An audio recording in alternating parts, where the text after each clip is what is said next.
चलिए आज आगे बात करते हैं। वह आपका कौन सा, record of rights and settlement of rent. Record of right का सिंपल सा मतलब है कि जो आपका खतियान जिसको बोलते हैं। खतियान तो आप लोग जानते ही होंगे, शहर के हैं तो हो सकता है आपको नहीं मालूम, लेकिन गांव घर के अगर होंगे तो ज़रूर आपको मालूम होगा। खतियान का मतलब ज़मीन का पूरा ब्यौरा, जिसमें जो है एक तरह से जो रैयत है उसके बारे में जानकारी होगी, लैंडलॉर्ड के बारे में जानकारी होगी, है ना, कितना रेंट दिया जाएगा वो मेंशन होगा, ठीक है, आपका जो है लास्ट टाइम कब चेंज हुआ था वो रहेगा। मतलब हर एक चीज़ जो है आपका खतियान में मेंशन रहता है, ध्यान रखेंगे, ठीक है। बात करें अगर हम इसमें, तो सबसे पहले आपको सेक्शन 80 याद रख लेनी है। सेक्शन 80 कहता है कि जो स्टेट गवर्नमेंट को राइट है, यानी जो है लैंडलॉर्ड को ये राइट है कि वो लैंड का सर्वे करा सकते हैं, और उसके लिए किसको, रेवेन्यू ऑफिसर को ऑर्डर दिया जाएगा। रेवेन्यू ऑफिसर उस ऑर्डर के बेसिस पर लैंड का सर्वे करा करके पूरी जो रिपोर्ट है वो किसको, लैंडलॉर्ड को एक तरह से सौंपने का काम करेगा।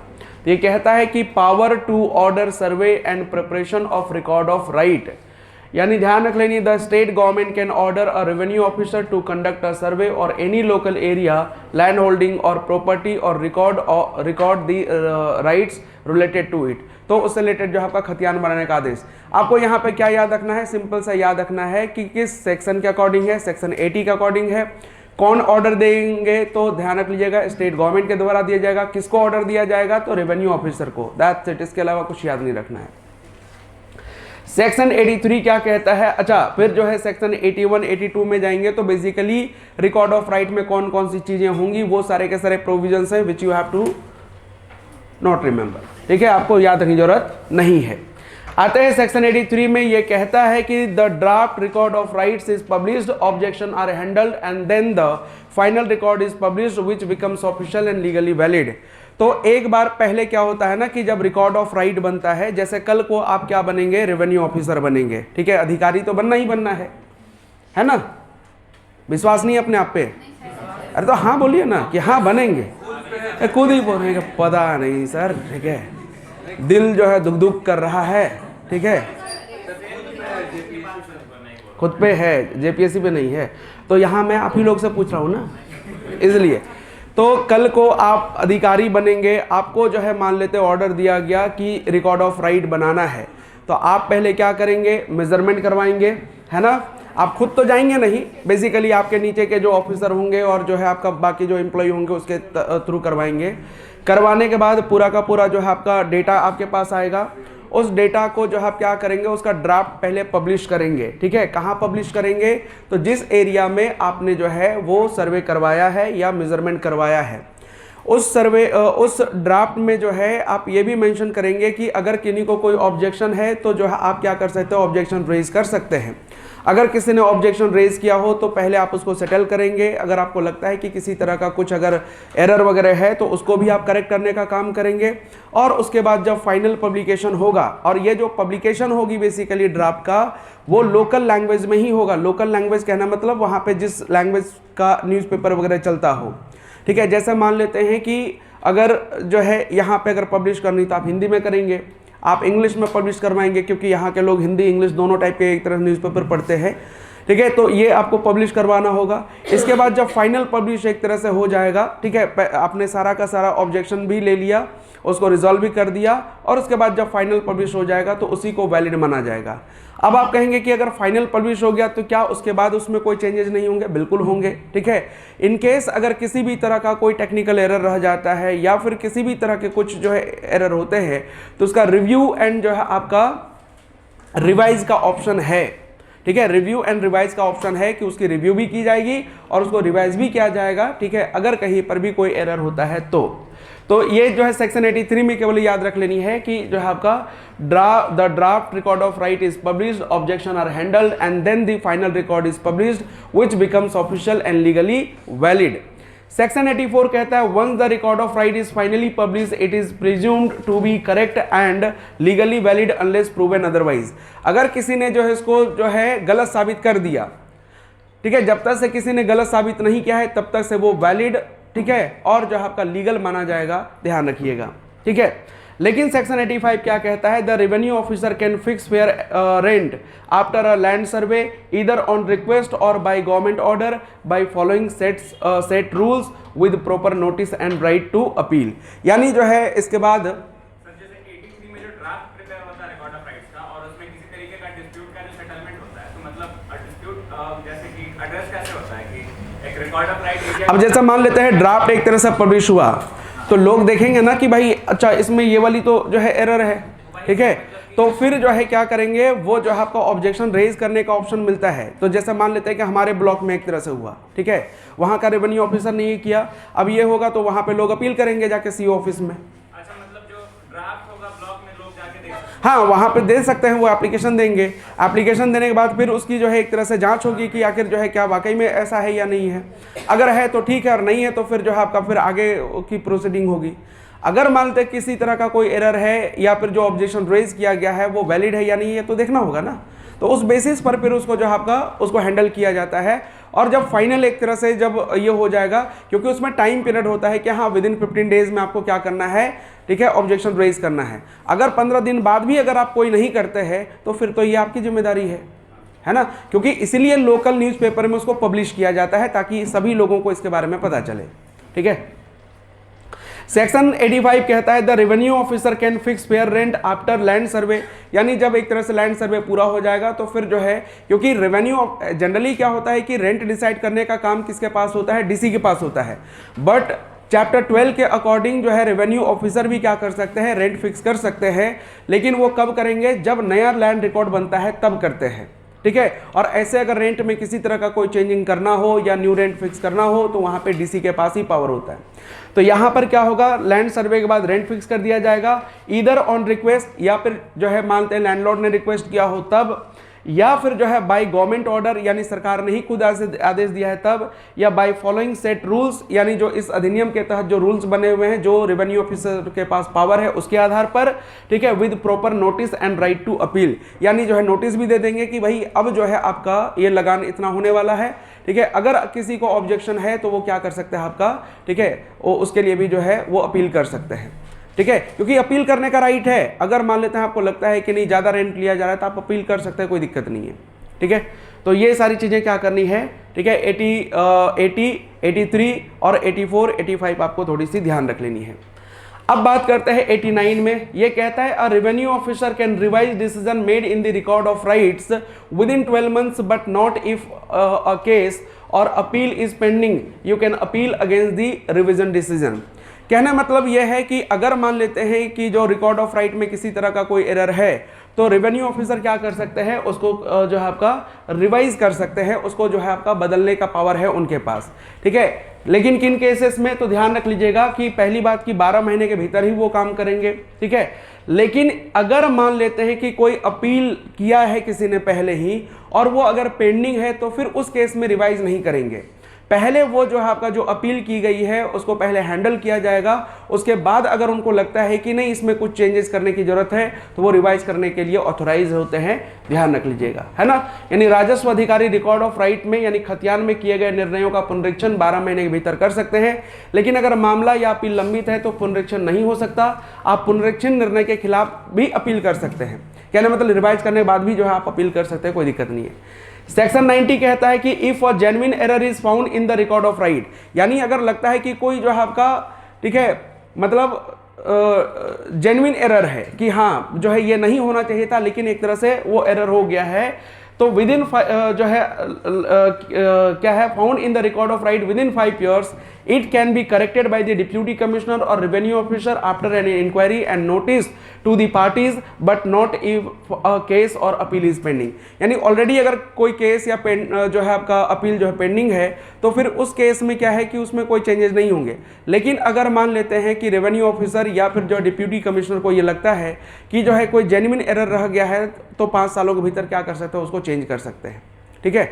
और ये जनरली पता चल ही जाता है, ऐसा नहीं चलता। सो 89 और 90 में ये है कि रेवेन्यू ऑफिसर पहली बात की रिवाइज जो करेंगे ना, रिवाइज कहने मतलब जो है आपका कि नया रिकॉर्ड ऑफ राइट बने हुए हैं और जो है उसमें क्या है कि 1 साल का उनके पास समय होता है, ठीक है। लेकिन हाँ कोई वहाँ पे जो है आपका अपील या कोई केस पेंडिंग नहीं रहना चाहिए। तो 1 साल के भीतर क्या कर सकते हैं, उसको रिवाइज कर सकते हैं। ठीक है, लगेगा कि हाँ ये वाला जो क्लॉज है इसको थोड़ा सा ये करना चाहिए, चेंज करना है, तो वो कर सकते हैं, कोई दिक्कत नहीं है। लेकिन अगर कोई जेन्युइन एरर रह गया है, जैसे जेन्युइन एरर कहने मतलब हो सकता है कि कोई जो है ऐसी चीज़ें जो एक तरह से किसी प्रोविज़न के अगेंस्ट है वो, है ना, तो वो कहने मतलब एक होता है एरर कि हाँ छोटा मोटा गलती हो जाए, लेकिन एक जेन्युइन एरर है जिसमें जो है किसी चीज़ को वो वॉयलेट करता हो, ऐसा हो सकता है। जैसे मान लेते हैं कि एग्जांपल लेते हैं कि ट्राइबल लैंड जो है आपका नॉन ट्राइबल को ट्रांसफ़र नहीं हो सकता, लेकिन एक कोई ऐसा प्रोविज़न है जो न्यू रिकॉर्ड ऑफ राइट जब बना तो उसमें कोई चीज़ ऐसा हो गया जिसके कारण से क्या है कि वो एक जो है आपका लूप होल्स बन गया, मान लिया जाए, तो ये क्या हो गया आपका एक जेन्युइन एरर हो गया कि हाँ ये वाकई में एरर है, इसके कारण से एक बड़ा डिस्प्यूट हो सकता है। तो वैसी चीज़ों के लिए वो 5 साल का समय होता है कि 5 साल के भीतर उसको क्या कर सकते हैं, आपका चेंज कर सकते हैं। ठीक है, तो एक अलग सेक्शन दे दिया गया है, अलग बात है, लेकिन क्या है कि दोनों का टाइम पीरियड अलग है ना। 89 कहता है कि आपका विदिन 12 मंथ्स में किया जाएगा, और जो है आपका सेक्शन 90 कहता है कि आपके पास 5 साल का समय एक तरह से होता है। ठीक है, तो यहां पर क्या है कि डिप्यूटी कमिश्नर के पास भी पावर है और रेवेन्यू ऑफिसर के पास पावर है, लेकिन सेक्शन 89 में किसके पास पावर है, आपका सिर्फ और सिर्फ रेवेन्यू ऑफिसर के पास पावर है। ये भी अंतर है, ये ध्यान रख लेनी है। सेक्शन 92 कहता है no court can entertain a suit regarding the preparation, publication और verification of the record of right, यानी किसी भी अदालत में रिकॉर्ड ऑफ राइट यानी खतियान को लेकर के, ठीक है, उसको तैयार करने, प्रकाशित करने या सत्यापित करने से संबंध में कोई मुकदमा दायर नहीं किया जा सकता है। ठीक है, तो ये सिंपल ध्यान रख लेना है कि कभी आपसे पूछ लिया जाएगा कि जो है आपका, ठीक है, रिकॉर्ड ऑफ राइट को पब्लिश करने या उसको जो है आपका ये क्या बोलते हैं उसको तैयार करने या फिर जो है आपका प्रूफ करने के लिए, वेरिफिकेशन के लिए कहाँ पर अपील किया जा सकता है या कहाँ पर सूट फाइल किया जा सकता है। तो एक ऑप्शन रहेगा, ठीक है, कि नो एनी कोर्ट, है ना, किसी भी न्यायालय में उसके लिए जो है आपका सूट फाइल नहीं किया जाएगा। सिंपल ध्यान रखें, लास्ट ईयर जैसे पूछा था एक सवाल इस तरह का, तो इसलिए हाँ ठीक है, तो ये ध्यान रख लीजिएगा। इसके बाद आते हैं यहाँ पे चैप्टर 13, तो इसमें क्या है आपका, तो predial condition and the commutation and record thereof. Predial condition आपको पिछले क्लास में ही बताया था। प्रेडियल कंडीशन का मतलब ही होता है कि एक ऐसा कंडीशन जो रेंट के अलावा होता है, यानी जिसमें हम क्या करते हैं कि जो है अगर मानते हैं मैं लैंडलॉर्ड हूँ तो टेनेंसी राइट मैं तभी एक तरह से दे रहा हूँ या लैंड सेटलमेंट तभी कर रहा हूँ कि जब एक तरह से रेंट के अलावा कुछ हमें एक्स्ट्रा सर्विसेज प्रोवाइड की जाएंगी, है ना। यानी सामने वाले को कहेंगे ठीक है भाई एडमिशन दिलवा देंगे, लेकिन क्या है कि जो है हर दिन एक एक चाय पिलाना पड़ेगा।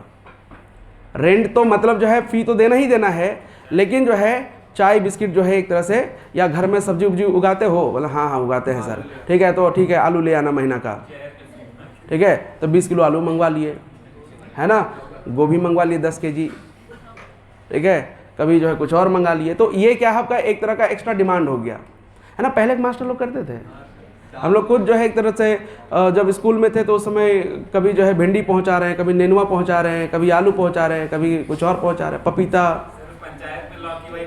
हाँ, तो ये क्या है आपका, इसको बोलते हैं प्रेडियल कंडीशन कहते हैं। लेकिन अब ये जो प्रेडियल कंडीशन है ना, इस बेसिस पर आप किसी को जो है आपका लैंड सेटलमेंट नहीं कर सकते, ठीक है। इस चीज़ पर जो है आपका क्या किया गया, आपका रेस्ट्रिक्शंस लगाया गया है, तो इसी के बारे में आपको यहाँ पे देखने को मिलेगा। तो prohibition against new predial condition यानी नए अस्थावर शर्तों पर रोक, अस्थावर शर्त भी कह सकते हैं या प्रेडियल कंडीशन भी कह सकते हैं।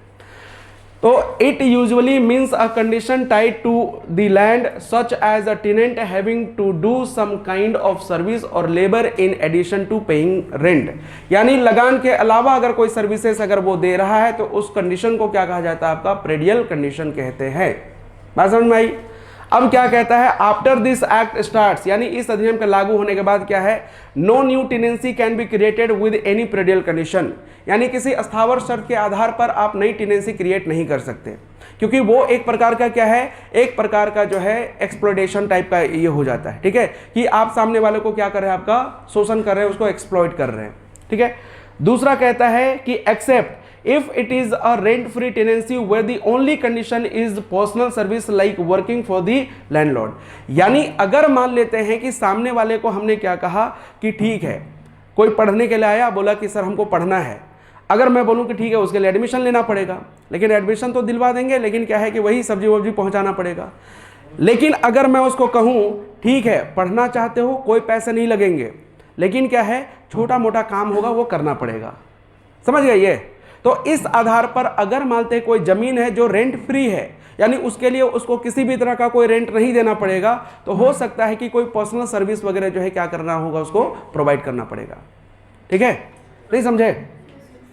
जैसे घर के छोटे मोटे काम हो सकते हैं। राजा ने कहा कि ठीक है, या जमींदार ने कहा कि ठीक है ज़मीन पर खेती बाड़ी करो, कोई दिक्कत नहीं है, महीने का कुछ नहीं देना है ना साल का कुछ देना है, लेकिन क्या है कि साल में एक आध बार जैसे दीपावली वगैरह होता है उसमें पोचाड़ा उचाड़ा करने के लिए जो है आना पड़ेगा। तो किसान बोलेगा क्या ठीक है हम कर देंगे, कोई दिक्कत नहीं है। ऐसे गाँव घर में बहुत सारे ऐसी चीज़ें होती है जहाँ पर खेती बाड़ी कर रहे हैं, लेकिन क्या है कि बोले ठीक है कुछ मत देना, लेकिन कम से कम जो है आपका ठीक है कभी कभार थोड़ा बहुत सब्जी वगैरह दे देना जो खेत में उगाओगे, तो लोग जो है क्या करते हैं आपको पहुंचा देते हैं। तो ये इस बेसिस पर अगर रेंट फ्री लैंड होगा तो ध्यान रख लीजिएगा उसमें जो है आपका पर्सनल सर्विसेज जो है आपका अलाउड है, लेकिन सिर्फ प्रेडियल कंडीशन के बेसिस पर आप न्यू टेनेंसी क्रिएट नहीं कर सकते। यही कहता है आपका सेक्शन 101। क्या करने के लिए? क्या में एडमिशन? फ्री में? हाँ है, फ्री में एडमिशन तो लेते ही हैं लोग। सब्सक्राइब करना होता है उसके लिए आजकल, और बेल आइकन को भी प्रेस करना होता है। फ्री में एडमिशन हो गया, और जब चाहे तब एक्सेस कीजिए, समझ गए? चलिए ठीक है। No existing tenancy can have any new predial condition added to it, यानी जो है अगर ऑलरेडी कोई एग्जिस्टिंग टेनेंसी है तो उस पर न्यू प्रेडियल कंडीशन भी ऐड नहीं किया जा सकता है, ये कहा गया 101 में। तो सिंपली आपको इतना ध्यान रख लेना है कि अब प्रेडियल कंडीशन के बेसिस पर न्यू टेनेंसी क्रिएट नहीं की जा सकती है, ठीक है, एक्सेप्ट ठीक है रेंट फ्री लैंड। अगर जो है लगान मुक्त भूमि है तो उस पर जो है आपका प्रेडियल कंडीशन लगाया जा सकता है, अदरवाइज नहीं लगाया जा सकता। कहना मतलब एक सिंपल सा है कि आपको यहाँ पे पढ़ने के लिए दे दिया गया कि आपको पैसे नहीं देने हैं, तो अगर थोड़ा मोड़ा काम करने के लिए बोला जाएगा नहीं कर दीजिएगा, नहीं करेंगे, ठीक है। तो फिर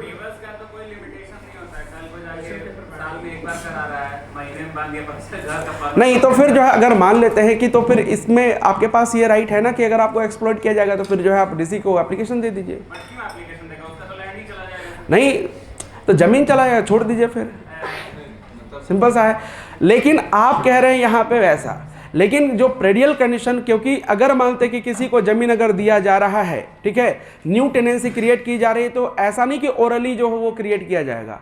उसके लिए क्या बनेगा आपका, ठीक है, आपने पढ़ा होगा सेक्शन 44 पढ़ा है ना, क्या है 44 में? ट्रांसफर नहीं, पट्टा का बात किया गया है। अगर लैंडलॉर्ड और जो आपका टेनेंट के बीच में अगर लैंड ट्रांसफर होगा तो उसके लिए क्या होगा, आपका पट्टा दिया जाएगा। उसके कितने कॉपीज बनेंगे? 2 कॉपीज बनेंगे, ठीक है। एक जो है आपका टेनेंट को मिलेगा और उसका काउंटर पार्ट जो है लैंडलॉर्ड को मिलेगा। याद आया? तो कोई भी जो है एक तरह से टेनेंसी क्रिएट होगा या लैंड ट्रांसफर होगा तो बिना पट्टा के नहीं हो सकता है, ठीक है, ये तो है ना। नहीं नहीं ऐसा नहीं है, अगर पट्टा उसको दिया जाएगा तो वो प्रेडियल कंडीशन क्या होगा वो मेंशन रहेगा उसमें ना, अगर रेंट फ्री लैंड है तो भी। तो अगर मान लेते हैं कि अगर ओरली अगर उसको दे दिया गया है, अगर ओरली कोई अग्रीमेंट हुआ है, ठीक है, कि चलो ठीक है भाई ऐसे दे दिए, तो ओरली होता है कब, जब ठीक है 1 साल या उससे कम समय के लिए हो। लेकिन अगर उससे ज़्यादा समय के लिए होगा तो ध्यान रख लीजिएगा उसके लिए वो अग्रीमेंट होना चाहिए, मैंडेटरी है। अब आपको बताते हैं कि अगर मान लेते हैं रेंट फ्री लैंड है तो वो टेनेंट को कैसे पता चलेगा रेंट फ्री है कि नहीं। सो कल को तो जो लैंडलॉर्ड बोलेगा ना कि जो है इसमें हमको रेंट देना होगा, तो उसके लिए वो अग्रीमेंट में मेंशन रहता है सारा चीज़, ठीक है। और वो जो पर्सनल सर्विसेज है उसकी भी अपनी एक लिमिटेशन होगी। ऐसा नहीं कि जो है इतने मतलब लूप होल्स बना के छोड़ दिए जाएंगे जिससे जो है आपका जो टेनेंट है वो एक्सप्लॉइट ही होता रहेगा, तो फिर तो ऐसे में ऐसा नहीं है इसमें, ठीक है। 101 याद रख लेनी है, ठीक है, प्रेडियल कंडीशन। अब आते हैं आपका कौन सा 105, जिसमें क्या है आपका वॉलंटरी कम्युनिकेशन और प्रेडियल कंडीशन, यानी भूमि संबंधी शर्तों का स्वेच्छा से रूपांतरण की प्रणाली। अब मान लिया जाए ऐसा है कि आपने जो है प्रेडियल कंडीशन के बेसिस पर जो है आपको टेनेंसी राइट एक तरह से मिला हुआ है। कल को आप कहेंगे मालिक अब बहुत हो गया, काम करते करते हम भी थक गए हैं, तो जो पैसा होगा इसके बदले में ले लीजिए, और फिर जो है क्या है कि जो है हम अब काम नहीं करेंगे बल्कि क्या करेंगे आपका लगान ही देंगे उसके बदले में।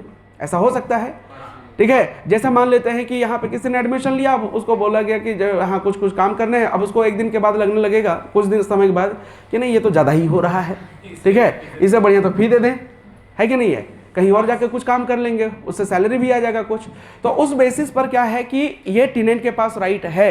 वही चीज कहता है सेक्शन 105, ये कहता है कि when land is held with predial condition, ठीक है, that is tenant must do some work और service for landlord, either the landlord or tenant can apply to the revenue officer to convert those services into a money payment। यानी जो है आपका भूस्वामी या फिर land जो है आपका टेनेंट है वो क्या करेगा, आपका रेवेन्यू ऑफिसर को एप्लीकेशन देगा, बोलेगा कि जो है सर्विसेज के बदले जो आप क्या कर दीजिए, ठीक है, पैसे में ट्रांसफर कर दीजिए इसको। तो ठीक है, कोई बात नहीं। The revenue officer will send notice to the other party. अगर लैंडलॉर्ड ने एप्लीकेशन दिया है तो टेनेंट को नोटिस भेजा जाएगा, टेनेंट ने अगर जो है एप्लीकेशन दिया है तो लैंडलॉर्ड को नोटिस भेजा जाएगा।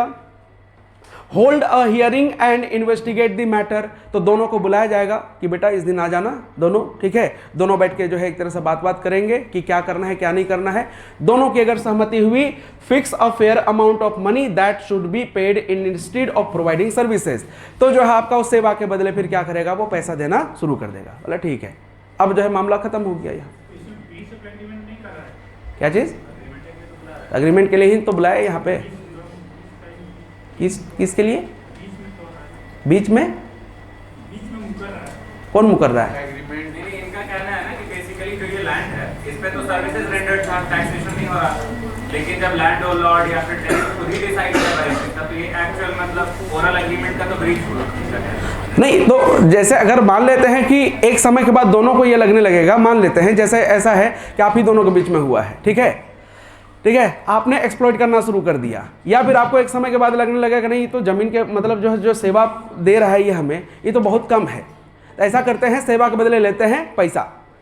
तो आप क्या करेंगे, बगल में आपके आगे जो रेवेन्यू ऑफिसर बैठे हुए हैं जो पीछे देख रहे हैं, ठीक है, एप्लीकेशन दिया, दोनों को बुलाया जाएगा, दोनों बुलाया जाएगा। हालांकि आप इनको फंसा सकते हैं, लेकिन फिर भी दोनों को बुलाया जाएगा, दोनों से बात की जाएगी, उसके बाद जो एक तरह डिसाइड होगा वो फिक्स कर दिया जाएगा।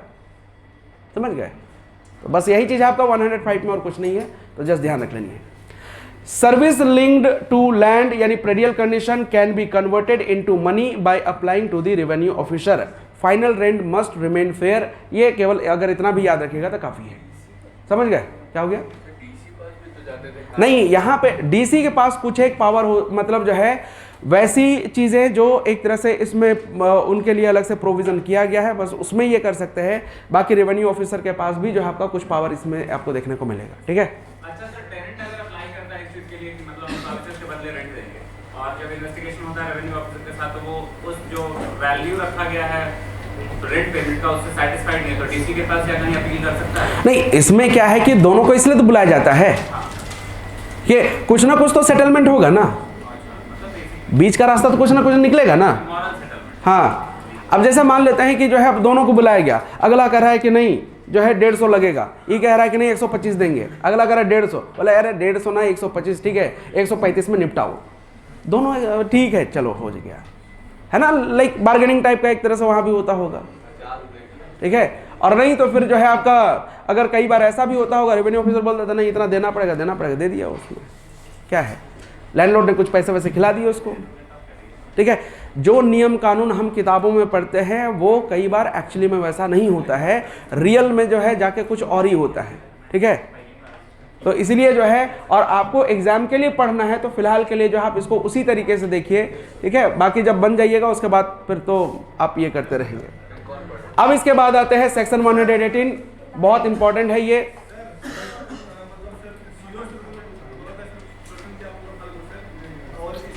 फिर से बोलिए, क्या बोल रहे हैं, सुनाई नहीं दे रहा है। सीओ का दोनों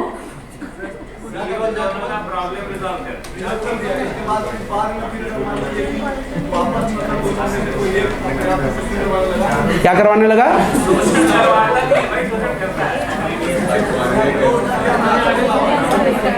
क्या बोल रहे हैं, नहीं समझ में आ रहा है। चुप रहिए तब समझ में आएगा ना।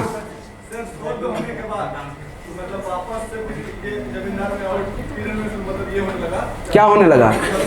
डिस्प्यूट। हाँ, तो उसका क्या विकल्प है? अगर अब डिपेंड करता है कि किस तरह का जो है आपका सिचुएशन आया है। अब मान लेते हैं कि लैंडलॉर्ड ने कहा कि भाई एक तरह से जितना रेंट डिसाइड किया है रेवेन्यू ऑफिसर ने उससे ज़्यादा देना होगा।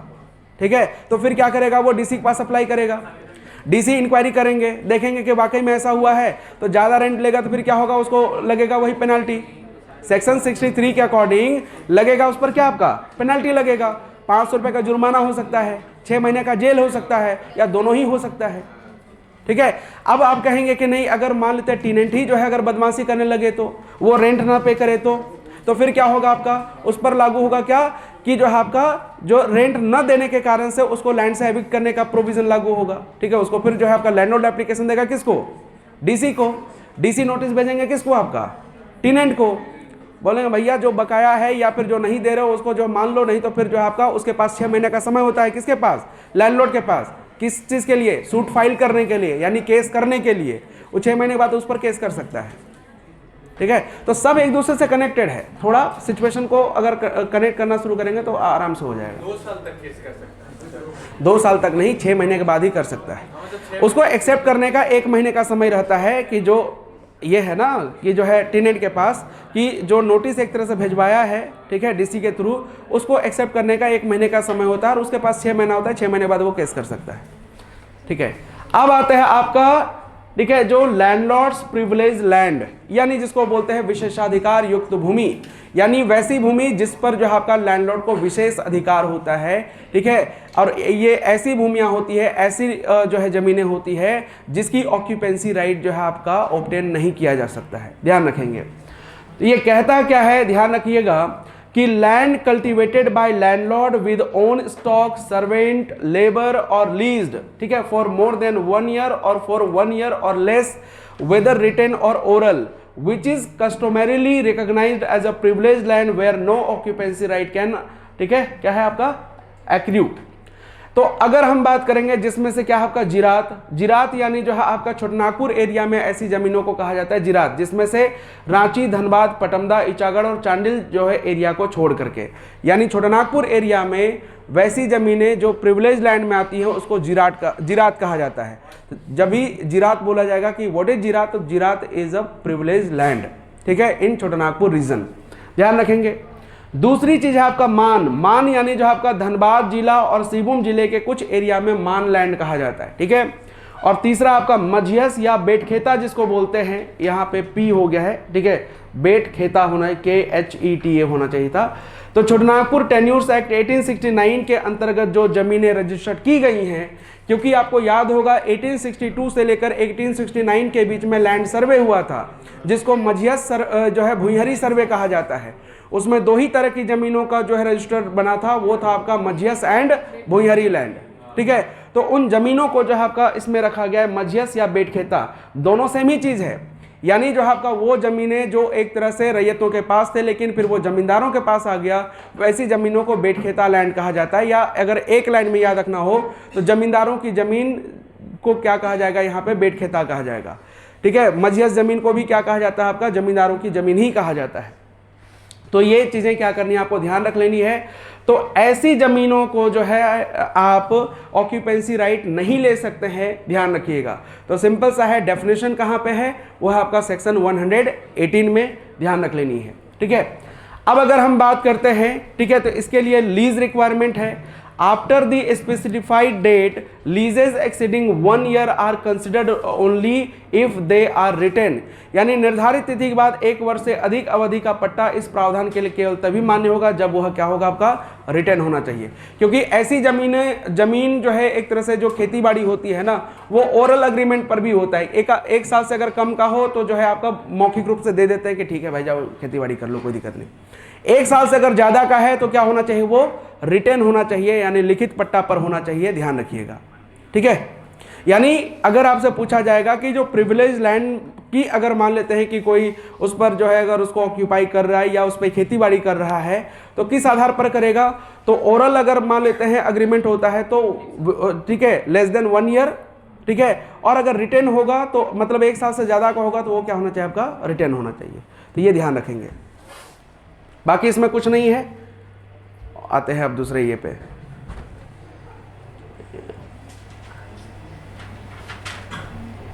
फाइल सेव नहीं करता है। कैसे नहीं शेयर किया था, कल ही शेयर किया था। सेव नहीं करता, नहीं सर मिल गया है।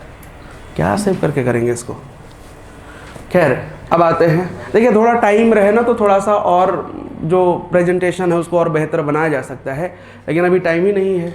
मैं खुद जो है मतलब समझिए कि जो है कितने घंटे सोता हूँ, मुश्किल से 4 से 4.5 घंटे का आसपास, उससे ज़्यादा जो है हो ही नहीं पाता। नहीं कहने मतलब अभी वैसा सिचुएशन है, ना चाह करके भी पॉसिबल ही नहीं कि जो है उससे ज़्यादा का ये कर सके। खैर वो टाइम ही निकल जाता है। चलिए अब आते हैं यहाँ पे आगे बात करते हैं चैप्टर 15, जिसमें है आपका records of rights and obligations of raiyat having khudkatti rights, village head and other classes of tenants. बात नहीं तो यहाँ पर मेनली क्या है आपका, यहाँ पर है आपका, ठीक है, यहाँ पर अगर आप देखेंगे कुछ एक सेक्शन ही इंपॉर्टेंट है जो कि आपको ध्यान रख लेनी है, जिसमें से 127, 129 आपको याद रख लेना है। 127 क्या कहता है कि the state government can direct for preparation of record of right and fair rent for khudkatti raiyat, village headman और अदर क्लासेस ऑफ टेनेंट्स, ठीक है, once published in gazette the order is final. यानी इसमें भी सेक्शन 80 की तरह ही है बेसिकली, लेकिन इसमें क्या है कि जो एक तरह से बाकी जो एक तरह से ये है, जैसे जो खुदकट्टी रैयत से है या फिर जो आपका और हमने पढ़ा था ना नॉन ऑक्यूपेंसी वगैरह, तो उन सारे चीज़ों के लिए यहाँ पे प्रोविज़न है। तो आप इतना समझिएगा सेक्शन 80 और सेक्शन 127 वो दोनों क्या आपका सिमिलर टाइप से एक तरह से काम करते हैं, लेकिन सिर्फ अंतर ये है कि जो है आपका अगर आप देखेंगे तो वहाँ पे जो ऑक्यूपेंसी रैयत के लिए किया गया है, यहाँ पर अगर आप देखिएगा तो किन के लिए है आपका, तो यहाँ पे खुदकट्टी रैयत के लिए है, विलेज हेडमैन के लिए है, और जो है आपका अदर क्लासेस ऑफ जो टेनेंट्स हैं उसके लिए प्रोविज़न है, बस और कुछ अंतर नहीं है, दोनों सेम है। ठीक है, यहाँ पर भी वैसे ही क्या होगा, आपका ड्राफ्ट पहले पब्लिश होगा, अगर मानते किसी को ऑब्जेक्शन रेज करना है तो वो कर सकते हैं, उसको हैंडल करने के बाद फिर फाइनल पब्लिकेशन होगा और उसी को वैलिड एंड जो आपका लीगल माना जाएगा। सेक्शन 129 कहता है कि one final record are published, affected person must be inform through official notice by the revenue officer. अब मान लेते हैं कि फाइनल पब्लिकेशन हो गया, इसके बाद जो है अगर उससे कोई भी जो है आपका ये है अफेक्टेड है, यानी उससे जुड़ा हुआ अगर आदमी है, तो उसको भी क्या किया जाएगा, आपका नोटिस के थ्रू जो है बुला लिया जाएगा कि ठीक है आप आइए, अगर आपके जो भी एक तरह से इशूज़ है उसको फिर रिजॉल्व किया जाता है। तो वैसे ये एक दूसरे से जुड़ा हुआ है, इसलिए यहाँ पे आपको ध्यान रखना है, बाकी बात वैसा कोई जरूरत नहीं है इसका, ठीक है। लेकिन बस इतना ध्यान रखना है कि कौन ये बुलाने के लिए जो है आपका ऑथोराइज है। अब आते हैं यहाँ पे, ठीक है, अब बात करते हैं सेक्शन 134 जो कि खुदकट्टी भूमि की श्रेणी से गैर पंजीकृत भूमि का बहिष्करण है। अब एकदम सीधा सीधा याद रखिएगा इस चीज़ को, ठीक है, यहाँ जो लिखा हुआ है वो तो देखना ही देखना है, लेकिन अगर एक आसान भाषा में याद रखना हो कि खुदकट्टी लैंड हम किसको कहेंगे, तो खुदकट्टी लैंड सिर्फ उसी को कहा जाएगा जिसका रिकॉर्ड बना हुआ है, जो रिकॉर्ड में नहीं है उसको खुदकट्टी लैंड कंसिडर नहीं किया जाएगा। सिंपल है ना, एक लाइन में अगर याद रखना हो सेक्शन 134 में, तो बस इतना ही याद रखना है कि जिसका जो रिकॉर्ड में दर्ज है कि हाँ ये खुदकट्टी लैंड है, वही खुदकट्टी लैंड के रूप में ट्रीट किया जाएगा। बाकी जो जितनी ज़मीनें होंगी वो जो है आपका खुदकट्टी लैंड नहीं बल्कि जो अदर टाइप के जो ज़मीनें होती है उसकी तरह ट्रीट किया जाएगा, ठीक है। तो सिंपल सा कहता है कि if a record of right is prepared, if a record of right is prepared under this chapter for raiyat having Khudkatti rights in a particular local area, then only the lands mentioned in that record will be recognized as Khudkatti land। यानी जो आपका record में जो mention रहेगा उसी को खुदकट्टी कहा जाएगा। Any land not recorded in that list will not be treated as खुदकट्टी land in the future। यानी फिर भविष्य में दोबारा उसको कभी खुदकट्टी लैंड जो है आपका की तरह ट्रीट नहीं किया जाएगा, ठीक है। लेकिन यहाँ पे आपको क्या करना है, एक लाइन में याद रखना है कि khudkatti rights are traditional rights of original settlers in Chotanagpur. Once the official record is made it becomes final, no new claims can be made on the other lands as khudkatti. This avoid the false और future claims outside the recorded area. अब इसका क्या मतलब है, क्यों इसको लाया गया। अब जैसे मान लेते हैं कि जो खुदकट्टी लैंड है, खुदकट्टी लैंड में नहीं, मुंडा नहीं, यहाँ मुंडा छोड़ दीजिए, खुदकट्टी में होता क्या है कि जैसे मान लेते हैं जिसने ज़मीनों को बनाया, ठीक है, ये मुंडा के अलावा भी तो हो सकता है ना, ठीक है, जिन्होंने जो है जंगलों को साफ करके जो है आपका ज़मीन बनाया हो, तो उस तरह की ज़मीन को क्या कहेंगे, खुदकट्टी कहेंगे। और उस पर राइट किसका होता है, उस पर राइट होता है जिसने ज़मीन को बनाया है। बेसिकली उनको भी वैसे ही एक तरह से अधिकार दिए गए हैं जो एक तरह से मुंडारी खुदकट्टीदारों को दिया गया है लगभग। अब होगा कि क्या कि अगर रिकॉर्ड में मेंशन नहीं है और कल को अगर आपने किसी ज़मीन पर क्लेम कर दिया कि भैया ये जो है आपका क्या है कि इस ज़मीन को हमने बनाया है, तो इसका जो है आपका, ठीक है, जो ऑनरशिप राइट है वो हमारा है, तो क्या चेक किया जाएगा? सबसे पहले चेक किया जाएगा आपका रिकॉर्ड ऑफ राइट यानी खतियान। खतियान में अगर मान लेते हैं उस ज़मीन को लेकर के, ठीक है, जो ज़मीन पर मानते खेती किया जा रहा है या जो भी चीज़ें हैं, उस ज़मीन के अगर खतियान में देखा जाएगा कि हाँ इसे खुदकट्टी रिकॉर्ड के रूप में जो है आपका, ठीक है, इसको मेंशन किया गया है, तो उसको खुदकट्टी के रूप में ट्रीट किया जाएगा। और अगर रिकॉर्ड ऑफ राइट बन चुका है और उसको खुदकट्टी के रूप में रिकॉर्ड नहीं किया गया है, फिर दोबारा कभी उसको खुदकट्टी के रूप में मेंशन नहीं किया जाएगा। यानी एक बार जिसका रिकॉर्ड ऑफ राइट बन चुका है एज अ खुदकट्टी लैंड, ठीक है, उसको खुदकट्टी की तरह ही ट्रीट किया जाएगा। अगर वो रिकॉर्ड नहीं किया गया है तो दोबारा उसके लिए कोई नया रिकॉर्ड नहीं बनेगा, ठीक है, ताकि कोई फ्यूचर में क्लेम ना कर सके कि हाँ ये खुदकट्टी जो है टाइप का लैंड है, इसीलिए ये किया गया है। तो ये ध्यान रख लेनी है, कौन सा कहता है आपका सेक्शन जो है आपका 134 कहता है, ठीक है। इसलिए मैंने बोला कि एक लाइन में याद रखिए, जिसके लिए जो है रिकॉर्ड ऑफ राइट में मेंशन है कि ये खुदकट्टी लैंड है, उसी को खुदकट्टी के रूप में ट्रीट किया जाएगा, बाकी सारी जमीनें जो है आपका नॉर्मल रहेंगी। इसके बाद आता है आपका कौन सा, चैप्टर 16। चैप्टर 16 में बेसिकली क्या है आपका जुडिशियल प्रोसीजर है, जो कि मेनली जो आपका डीसी के पास कौन कौन से पावर है इसके बारे में बात करता है, ठीक है, एक एक करके बात करते हैं। और सबसे पहले आते हैं सेक्शन 135। ये कहता है place for holding deputy commissioner court.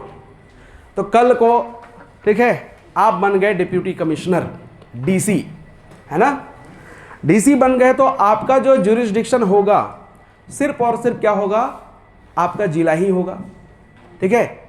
जहाँ पे जैसा मान लेते हैं कि आपको रांची का डीसी बनाया गया, तो आपका ज्यूरिसडिक्शन एरिया क्या होगा, आपका रांची जिला होगा। किसी को रामगढ़ का बना दिया गया, वो रामगढ़ होगा उसका। तो सिर्फ और सिर्फ अपने ही ज्यूरिसडिक्शन पर आपके पावर है, ठीक है, आपका पावर दूसरे जिले में नहीं है।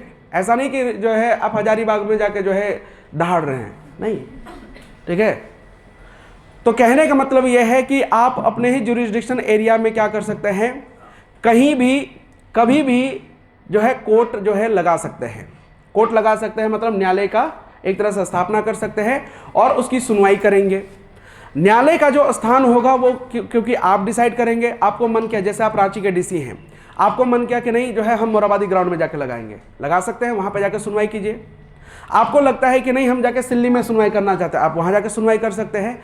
अपने ज्यूरिसडिक्शन एरिया में कहीं पर भी किसी भी ओपन प्लेस में आप कोर्ट जो है क्या कर सकते हैं, स्थापित कर सकते हैं। ये आपके पास पावर है।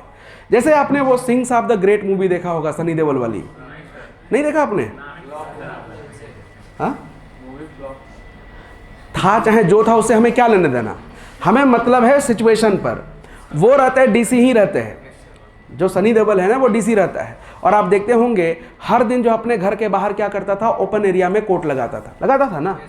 तो वो समझिए कि सेक्शन 135 में जो सीएनटी एक्ट का सेक्शन 135 है उसमें डीसी को वही पावर दिए हुए कि आप ओपन एरिया में कहीं पर भी कोर्ट लगाइए, लेकिन वो आपके ज्यूरिसडिक्शन एरिया में ही होना चाहिए। समझ गए? खुले स्थान पर, नहीं ऐसा नहीं कि जो है बीएनआर चाणक्य में जाके जो है कोर्ट लगा रहे हैं वहां पे कि हाँ, जैसे होता है ना कि भाई पैसा है, डीसी के पास पैसा है ना, डीसी के पास पैसा है तो फिर क्योंकि पूरे जिले का जो है उसके पास पावर है। अब अगर वो चाहेगा तो कहीं पर भी जो है आपका किसी भी होटल वाले को बोलेगा तो जो है वो ये कर उसको मिल जाएगा, जगह मिलेगा ना। लेकिन उसको किसकी बातें सुननी है, आम जनता की बातें सुननी है। हो सकता है उसको जमीन पर बैठ करके भी कार्रवाई करना पड़ सकता है। और बहुत सारे ऐसे डीसी होते हैं जो एकदम से मतलब जो है ना ग्राउंड लेवल पर जाकर काम करते हैं, लोगों के बीच में जाकर बैठ के काम करते हैं। उनको ये मतलब वो ये नहीं दिखाते कि भाई हम जो है जिले का मालिक हैं। नहीं तो कुछ लोग तो ऐसे होते हैं, कांस्टेबल बन जाए ना तो उनको जो है काला चश्मा लगा के वो रा रा रा रा रा रा रा, नहीं देखा आपने वो, ठीक है। हाँ, तो भाई कुछ लोग ऐसे होते हैं, लेकिन जिनको पता है कि आखिर हमें किस चीज़ के लिए यहाँ पे लाया गया है, उनको पता है कि हमें इन लोगों के लिए काम करना, उनके हक और अधिकारों के लिए काम करते हैं। नहीं, ऐसा नहीं है कि काम करेंगे तो ट्रांसफर हो जाएगा, अच्छी बात है ना, आप उस चीज से क्यों डर रहे हैं? हाँ ठीक है, कोई दिक्कत नहीं है, ठीक है। आखिर आपको जनता का ही ना सेवा करना है। ट्रांसफर ले लेके तो जनता का सेवा नहीं होगा। ठीक है, हाँ हम कोचिंग नहीं खोले हुए हैं, ठीक। अच्छा ठीक है, अब इसका मेन कारण क्या है कि 10th के बाद मैं यहीं शिफ्ट हो गया था, ठीक है, मेरी पूरी पढ़ाई यहीं पे हुई। तो इस कारण से जो है एक होता है ना कि अपनी लाइफ का आधा जो हिस्सा है वो मैंने यहीं पे बिताया है, तो इसलिए अब लगा कि जो है चलो अब घर अंगना तो यही हो गया, तो यहीं पे काम करते हैं। ठीक है, खैर जो भी है ठीक है, वो बनने के बाद आप लोग डिसाइड कर लीजिएगा। तो ये कहता है the deputy commissioner can hold court hearings at any place within his district यानी jurisdiction, but the hearing must happen in open court यानी दैट मीन्स पब्लिकली, यानी आम जनता के बीच में होगा। समझ गए? दूसरी चीज, the parties involve in the case और their representative must be inform in advance to attend at that place, यानी जो है आपका पहले नोटिस भेजना पड़ेगा कि भैया फलाने दिन जो है हम क्या कर रहे हैं, इस चीज़ की सुनवाई करेंगे, इस केस की सुनवाई करेंगे, तो आप खुद आओ या आप अपने रिप्रेजेंटेटिव को भेज दीजिए, लेकिन आपको प्रेजेंट रहना है। ठीक है।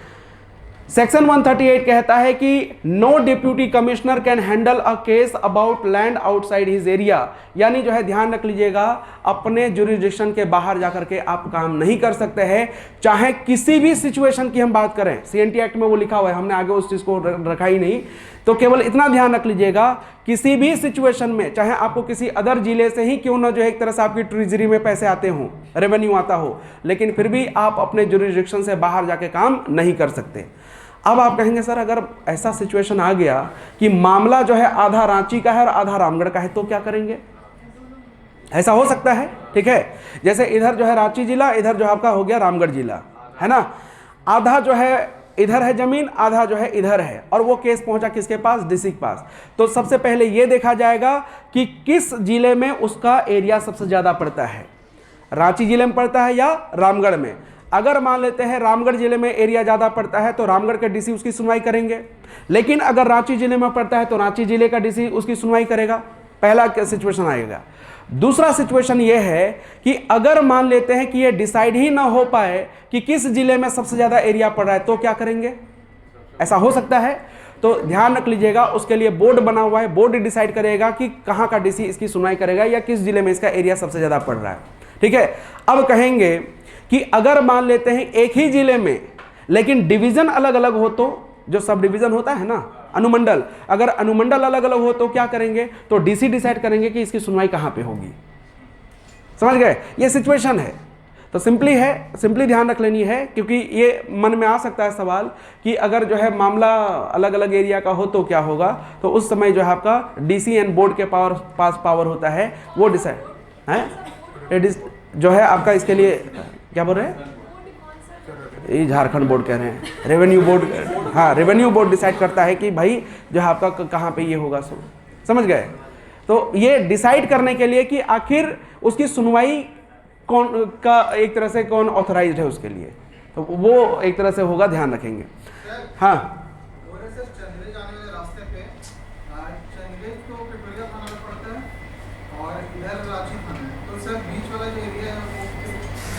अब देखिए क्या है कि अगर वहां पे कुछ हो गया तो तब दोनों मिलकर डिसाइड करेंगे कि किसको सुनवाई करनी है।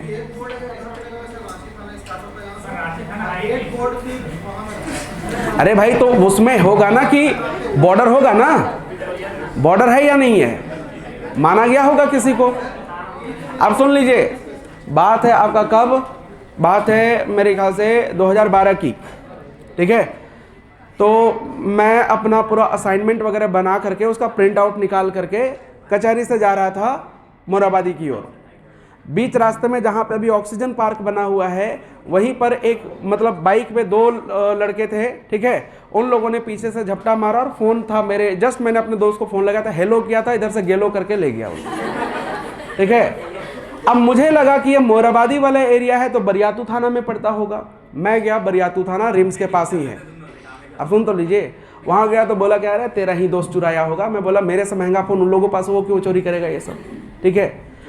हाँ, तो जो है आपका उस समय ना वो सैमसंग का गैलेक्सी एस कौन सा सीरीज आया हुआ था। ठीक है। तो वो फ़ोन था। ठीक है। हाँ, अब क्या हुआ, आपको लग रहा होगा कि थोड़ा मैं भी बताने के लिए बता रहा हूँ। ठीक है। सस्ता फ़ोन था वो। ठीक है। अब सुन लीजिए क्या हुआ कि गया मैं वहाँ पे, तो वो बोले कि तुम्हारा, मैं बोला कि सुनना है या नहीं सुनना है। नहीं सुनना है तो मैं चला। बोला जाओ जाओ, अंदर बड़ा बाबू बैठा हुआ है, उसको जाके। अब वो जो है बोले कि लो मेरा फ़ोन से फ़ोन लगा के देखो। मैंने लगा के देखा, ठीक है, कॉल लगा नहीं, स्विच ऑफ बताया। फिर जो है ऐसे ही बोला कि जो है ऐसा करो कल आना। तो अगले दिन ही मेरा जो है आपका पेपर था, तो मैं पेपर दे के इवनिंग में पहुंचा एक एप्लीकेशन लेटर लिख करके। उसके बाद जो है वो बोले कि जो है कब हुआ था, मैं बोला कल शाम में। बोला कि आज आ रहे हो, बोला एग्ज़ाम था, ठीक है, एकदम सीरियस होकर के। उसके बाद फिर क्या हुआ कि जो है कॉल कीजिए, ठीक है। फिर क्या हुआ कि जो है वो जब ये दिया मैंने उनको, तो फिर बोला कि ये जो है आपका उसको आर्चरी ग्राउंड बोलते हैं, जहाँ पे अभी ये बना हुआ ना ऑक्सीजन पार्क, उसको आर्चरी ग्राउंड कहा जाता था, ठीक है। अब ऑक्सीजन पार्क है, तो मैं बोला, लिखा हुआ था नियर आर्चरी ग्राउंड, है ना। तो जो है बोला ये कहाँ है, उन्होंने ऐसे ही कहा। मैं बोला मोराबादी के पास, मतलब मोराबादी जो एरिया है वहाँ पे जस्ट। तो बोला कि ये तो हमारे जुरिस्डिक्शन में नहीं आता, ये आता है लालपुर थाने में। तो फिर लालपुर थाना, हाँ ठीक है। अब क्योंकि एक आम आदमी को कैसे पता चलेगा कि अब जो है मोराबादी जो है किस ये में आएगा। सो अब फिर क्या हुआ कि मैं फिर लालपुर थाना गया। लालपुर थाना जाने के बाद पता चला कि जो है वो भी ऐसे ही केवल टाल मटोल कर रहे। फिर उन्होंने जो है आपका जो मैंने छिनतई का केस डाला हुआ था, उन्होंने कहा कि लिखो गिर गया। नहीं तो देखो, अगर मान लेते हैं कि किसी को हम पकड़ेंगे, उसको बुलाएंगे, फिर तुम्हें भी बुलाएंगे पहचानने के लिए, तुम उसको देखोगे, वो तुमको देखेगा, दोनों के बीच में दुश्मनी हो जाएगी, फिर बाहर कुछ कर देगा तो क्या करोगे। बढ़िया है कि इसको गिर गया ऐसा लिख दो। फिर मैं उस समय जो है ज़्यादा मुझे नॉलेज था नहीं, फिर जो है मुझे मजबूरन जो है उसको क्या करना पड़ा, आपका गिर गया का केस एक तरह से डालना पड़ा। फिर ना तो फ़ोन मिला ना कुछ नहीं। फिर हाँ, उस सेम जो है आपका सिम नंबर एक तरह मिल गया, बस कुछ नहीं। हाँ, तो यही होता है आपका। पुलिस स्टेशन जाइएगा तो क्या होता है ना कि अगर मान लेते हैं कि आप जो बोल रहे हैं, अगर अब यहाँ पे कोई ऐसा मामला हुआ जो कि आपका 2 पुलिस थानों के बीच में ये है, फिर वो डिसाइड करते हैं कि आखिर क्या करना है। सो ठीक है, ऐसे बहुत सारे जगह पे है, ठीक है, बहुत जगह पे होता है। अब जैसे ऐसा बात नहीं, ऐसा हो सकता है।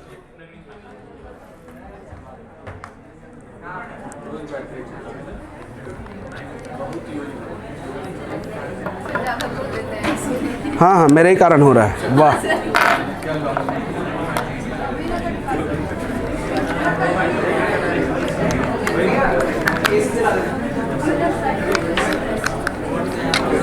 ओके। सो ऐसी सिचुएशन आ सकती है, और अभी नहीं बल्कि जो है जब आप अधिकारी बन जाएंगे तो उस समय भी ऐसा सिचुएशन आ सकता है। ठीक है, पता चला कि आप जो है अपने ब्लॉक में बैठ के ये कर रहे हैं, और पता चला कि कहीं कुछ जो है एक तरह से एक्सीडेंट हो गया। ठीक है, पता चला कि जो है आपका, ठीक है, एक्सीडेंट ऐसा हुआ है कि आधा शरीर जो है आपका किसी और ब्लॉक में और आधा शरीर जो है आपका किसी और ब्लॉक में पड़े हुए हैं। तो वहां पर फिर जो है निर्णय आप नहीं ले सकते ना कि जो है क्या करना है। फिर आप अपने ऊपर का अधिकारी बोले सर ऐसा ऐसा हो गया, क्या करें। अरे रुक जाओ, अभी गाँव वालों को थोड़ा इकट्ठा होने दो, है ना, तब आते हैं। तो ऐसी सिचुएशंस आती हैं। ठीक है, और ठीक है वो आएगा तो फिर वही तो आपको निर्णय लेना है, डिसीजन वहीं पे तो लेना है आपको। खैर जो भी है ध्यान रख लेनी है। इसके बाद आते हैं आपका सेक्शन 136, जिसमें कहता है कि office for instituting suits and making application.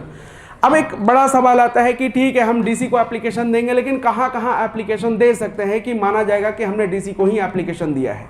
तो आप जो है एक तरह से सीओ ऑफिस में दे सकते हैं, ठीक है, सर्कल ऑफिसर के ये में, या फिर जो डिप्यूटी कलेक्टर है, क्योंकि कल को जब आपका सिलेक्शन होगा अगर एडमिनिस्ट्रेटिव सर्विस मिलेगा तो आप बनेंगे डिप्यूटी कलेक्टर।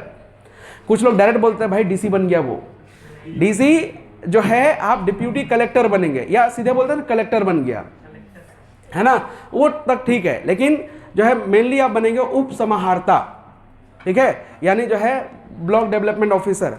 अब यहां पे क्या होगा कि आप जो है एक तो रेवेन्यू ऑफिस में दे सकते हैं, ठीक है, जिले का। दूसरा आपका the office of deputy collector, यानी जो बीडीओ का ऑफिस में वहां पे दिया जा सकता है, ठीक है। If the incident happen in his area and he has authority to handle such matters, यानी अगर उसको ऑथराइज किया गया है तो वो दिया जाएगा, ध्यान रखेंगे।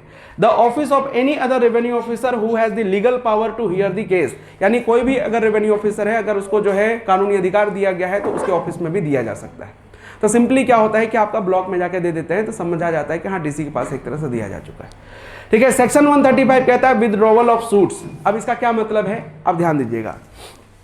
सारे मामलों को सुनने का जो अधिकार है, जनरली सारा जो अल्टीमेट पावर है वो किसके पास है, आपका डीसी के पास है। कौन सा? हाँ नहीं, 135 तो पहले बताए थे आप कि ओपन कोर्ट में होगा, ओपन प्लेस। सर इसमें जो है बता दिए थे आप, बस लिखो। नहीं, उसका नंबर गलत पड़ा हुआ है। इसका जो है विथड्रॉवल ऑफ सूट्स जो है, अरे 137 होगा सर, 137 होगा। इसमें जो है ये जो है आपका 135, 138, ये जो है आपका 137 आएगा। ये है बुक है, हाँ नहीं दिया हुआ है। अब यहाँ पे ध्यान दीजिएगा, ये कहता क्या है, ध्यान दीजिए यहाँ पे, वो लिखते समय जो है ना गलती से ये हो गया होगा, ठीक है। अब यहाँ पे ध्यान दीजिए क्या होता है। सो डीसी के पास राइट है ये करने का, और मतलब जो है केसेस एक तरह से सुनने का। अब मान लिया जाए कि ये मामला गया किसके पास, मान लेते हैं रेवेन्यू ऑफिसर के पास, या फिर जो है आपका बात नहीं, या फिर जो है आपका गया किसके पास, डिप्यूटी कलेक्टर के पास, ठीक है। ऐसा हो सकता है, ठीक है, डिप्यूटी कलेक्टर के पास अगर जाए, मान लिया जाए, तो अब इसमें क्या है कि आपका इसके पास राइट है कि इन केसेस को अपने पास बुला सकता है, ठीक है। क्योंकि अब ये इसका मतलब ये नहीं कि रेवेन्यू ऑफिसर या फिर डिप्यूटी कलेक्टर जो है, ठीक है, नियमों का उल्लंघन कर रहे हैं। मान लेते हैं कि कल को आपके पास कोई ऐसा मामला आया, लेकिन डीसी जो है क्या कर लिए, उस मामले को अपने पास बुला लिए, जबकि आपके पास उसकी अथॉरिटी थी, उस मामले को सुनवाई करने की अथॉरिटी थी, लेकिन फिर भी डीसी के पास ये पावर है, उन केसेस को अपने पास बुला सकता है, और या तो उसकी सुनवाई वो खुद करेगा, या फिर किसी और जो है आपका डिप्यूटी कलेक्टर को या रेवेन्यू ऑफिसर को वो केस दे सकता है जिसको ऑथोराइज किया गया है, ठीक है। जैसे मानते एक जिले का मामला है, जैसे मानते रांची जिले में ही आपकी पोस्टिंग है, ठीक है, तो रांची जिले का डीसी क्या कर सकता है, मानते उस केस की सुनवाई ये कर रहे हैं, ठीक है, तो डीसी को लगेगा कि नहीं नहीं फायदा इससे नहीं होगा, ठीक है, केस को जो है ये कर लो, ठीक है, या तो खुद देखेगा या बोलेगा ऐसा इनको दे दो, ठीक है, यहाँ से कमाई ज़्यादा हो सकता है तो इनको दे दिया जाएगा, ऐसा हो सकता है, ठीक है। मतलब कहने मतलब सिंपल है, पावर दिया गया है, ये चीज़ याद रखना है, ठीक है। 137 याद रख लेंगे। इसके बाद आइए सेक्शन 139, ये क्या कहता है कि certain suits and application only by deputy commissioner. तो जैसे मान लेते हैं अगर लीज से रिलेटेड हो या फिर जो है आपका किसी डॉक्यूमेंट से रिलेटेड हो, उसकी सुनवाई सिर्फ कौन करेंगे, डीसी करेंगे। जैसे एक होता है ना, आपने कॉन्स्टिट्यूशन पढ़ा होगा, तो कुछ ऐसे मामले होते हैं जिसकी सुनवाई सिर्फ सुप्रीम कोर्ट में ही हो सकती है। जैसे मानते हैं कि अगर सेंट्रल स्टेट जो है आपका कोई डिस्प्यूट है, ठीक है, या फिर जो है अगर मानते हैं प्रेसिडेंट के इलेक्शन को लेकर कोई क्वेश्चन अगर हुआ, ठीक है, कोई केस बना, या फिर जो है आपका स्टेट कोई डिस्प्यूट है, तो इस तरह की चीज़ें क्या है आपका सिर्फ और सिर्फ सुप्रीम कोर्ट में सुनवाई होती है। वैसे ही कुछ ऐसे केसेस होते हैं जिसकी सुनवाई सिर्फ और सिर्फ कौन कर सकता है, आपका डीसी कर सकता है। तो कोई सूट्स या फिर कोई सूट्स जो कि लीज या फिर जो आपका डॉक्यूमेंट रिलेटेड हो, या फिर जो आपका रेंट रिलेटेड हो, या फिर जो आपका नेचुरल रिसोर्सेज से रिलेटेड हो, या फिर जो आपका इजेक्टमेंट से रिलेटेड सूट्स हो, या फिर जो आपका पोजेशन से रिलेटेड हो यानी जमीन का कब्जा से रिलेटेड हो, या फिर एनी अदर सूट्स और application where this act give power to DC, यानी वो सारे के सारे पावर, वो सारे के सारे अधिकार जो डीसी को दिए गए हैं, उस तरह के केसेस पर भी जो है आपका सिर्फ डीसी ही सुनवाई कर सकता है। तो इतना आपको याद रखने की जरूरत नहीं है, केवल इतना ध्यान रख लीजिएगा किस सेक्शन में जो है आपका ये प्रोविजन किया गया है, तो सेक्शन 139 में किया गया है। अब इसके बाद ध्यान रखेंगे, the deputy commissioner can as per the rules under section 264 transfer any such case to a civil court if needed. यानी अगर मानते हैं डीसी को कल को लगा कि जो है इस तरह के केसेस जो है शायद जो है इसको भेज देना चाहिए, कहाँ पे आपका सिविल कोर्ट के पास भेजना चाहिए, तो याद रखेंगे सेक्शन 264 के अंतर्गत जो है क्या कर सकते हैं, उसको सिविल कोर्ट तक भेज सकते हैं, ठीक है, ये पावर है उनके पास। तो ये ध्यान केवल रखना है कि डीसी चाहे तो किसी केस को जो आपका कहाँ पे ट्रांसफर कर सकते हैं, ठीक है, तो वो सिविल कोर्ट में ट्रांसफर कर सकते हैं, ऐसा नहीं कि सीधे सुप्रीम कोर्ट भेज देंगे उसको, ठीक है। तो 139 और 264 एक साथ क्या करनी है, याद रख लेनी है। इसके बाद है कि अगर मानते हैं कि कुछ मामले की सुनवाई की है डीसी, और डीसी के सुनवाई करने के बाद मान लिया जाए कि जो है ऐसा हो सकता है कि जैसे मानते हैं रेंट एरियर की बात करेंगे, या फिर जो है आपका कोई भी और मामला हो, तो फिर जो है आपका कोर्ट या सिविल कोर्ट के पास मामला गया, सिविल कोर्ट कोई भी ऑर्डर अगर रिलीज करती है तो उसको क्या कहा जाता है आपका, उसको कहते हैं डिक्री, है ना, डिक्री कहा जाता है। तो डिक्री कब रिलीज किया जाएगा, तो याद रखेंगे, ठीक है, decree when to be made, तो याद रखें after hearing both sides the decree will be given on the basis of evidence. यानी जो है आपका, ठीक है, जो भी उस समय क्या बोलते हैं आपका एविडेंस मौजूद रहेंगे, उस एविडेंस के बेसिस पर जो है आपका डिक्री रिलीज किया जाएगा। दूसरी चीज जो इसी के साथ जुड़ा हुआ है, ठीक है, वो है आपका जजमेंट। याद रखें, decision will be pronounced by the deputy commissioner in open court and decision will be written in English. सिर्फ इंग्लिश में लिखा जाएगा, ये बात ध्यान रख लेनी है।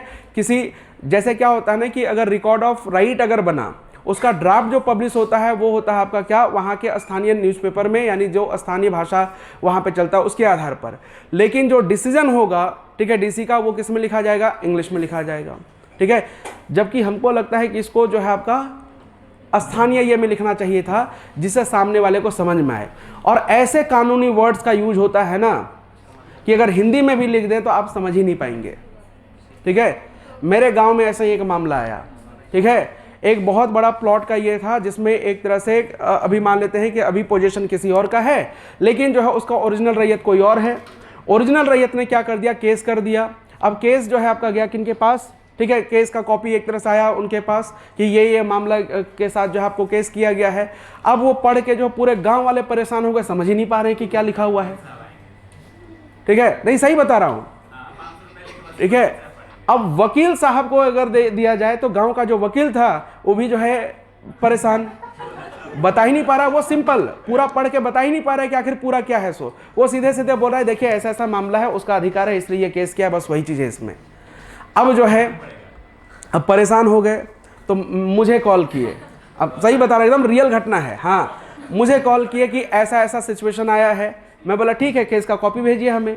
केस का कॉपी भेजे, फिर जो है फ़ोन पर ही भी उनको जो है एक एक लाइन बताए कि आखिर जो है एक तरह से किस लिए केस किया गया है, सो ठीक है।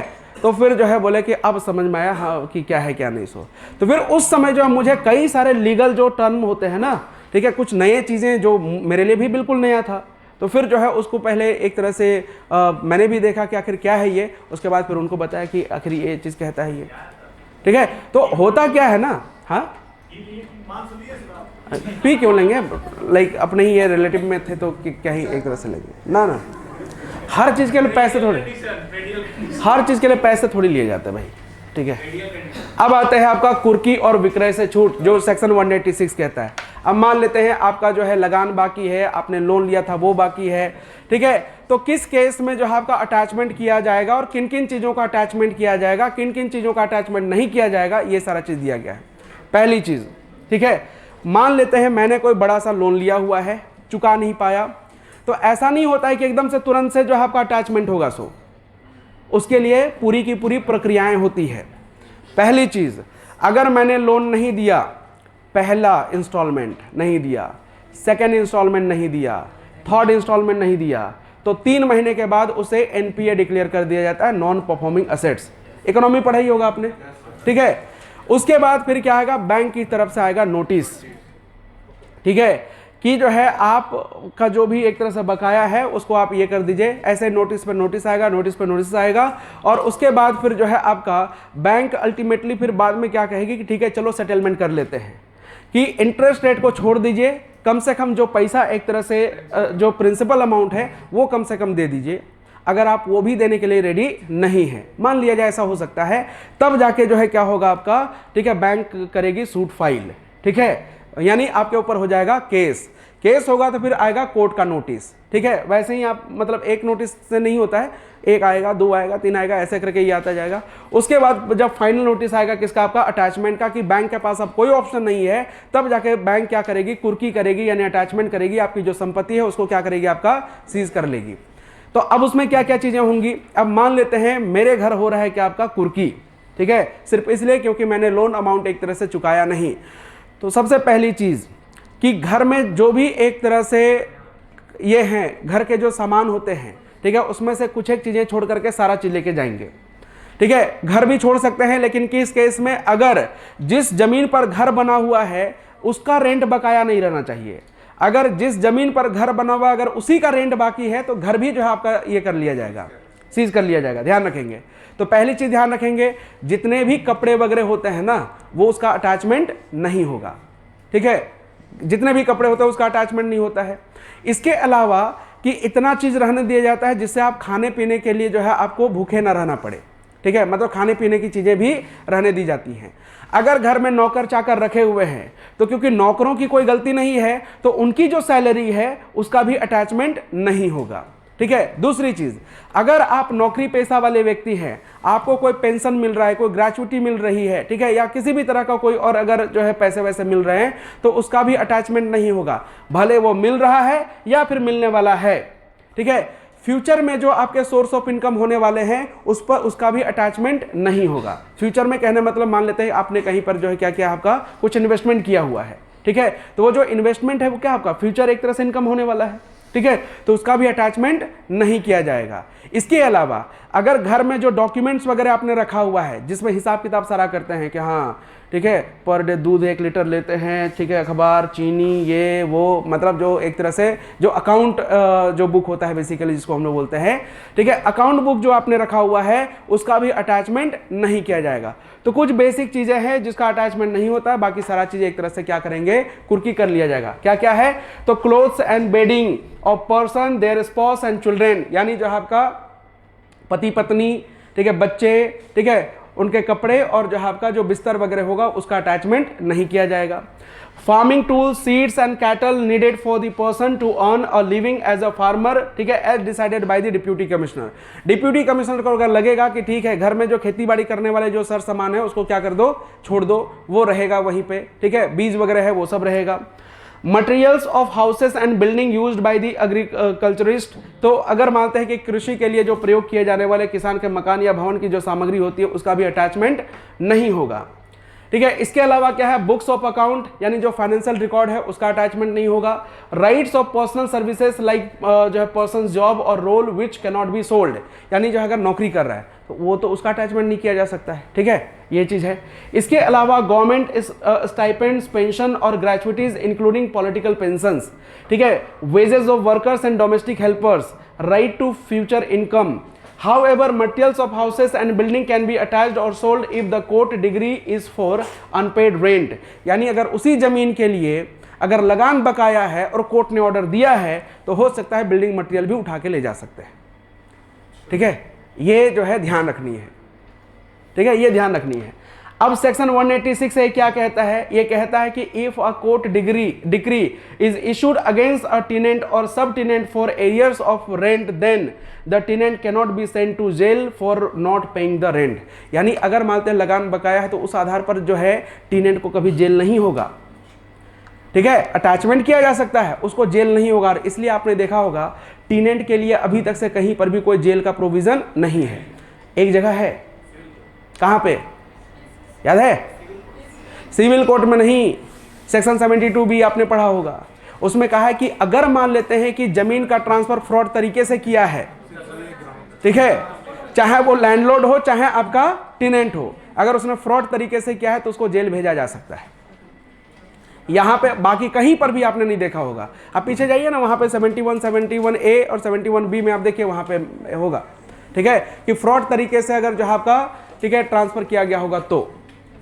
चलिए, द टेनेंट्स हाउस है ना, the tenants house it is site यानी land and surrounding land necessary to use house can not be sold even if the owe rent, यानी उसके रहने वाली मकान, भवन, उसकी जमीन और आसपास की उपयोगी जमीन को भी नीलाम नहीं किया जा सकता है।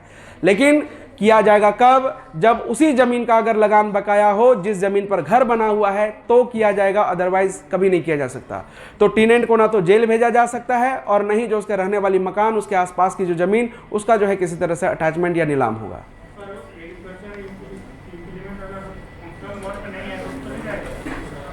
अब ये डीसी डिसाइड करेंगे, ठीक है, वहां पे तो आप साफ साफ यहां देखें ना क्या लिखा हुआ है, यहां पे लिखा हुआ है कि जो है आपका as decided by the deputy commissioner, ये जो है आपका उपायुक्त निर्णय देगा कि जो आखिर जो फार्मिंग टूल्स है उसको ले जाना है या नहीं ले जाना है, ठीक है, हम कैसे बोल दें कि जो है ले जाना है, समझ गए।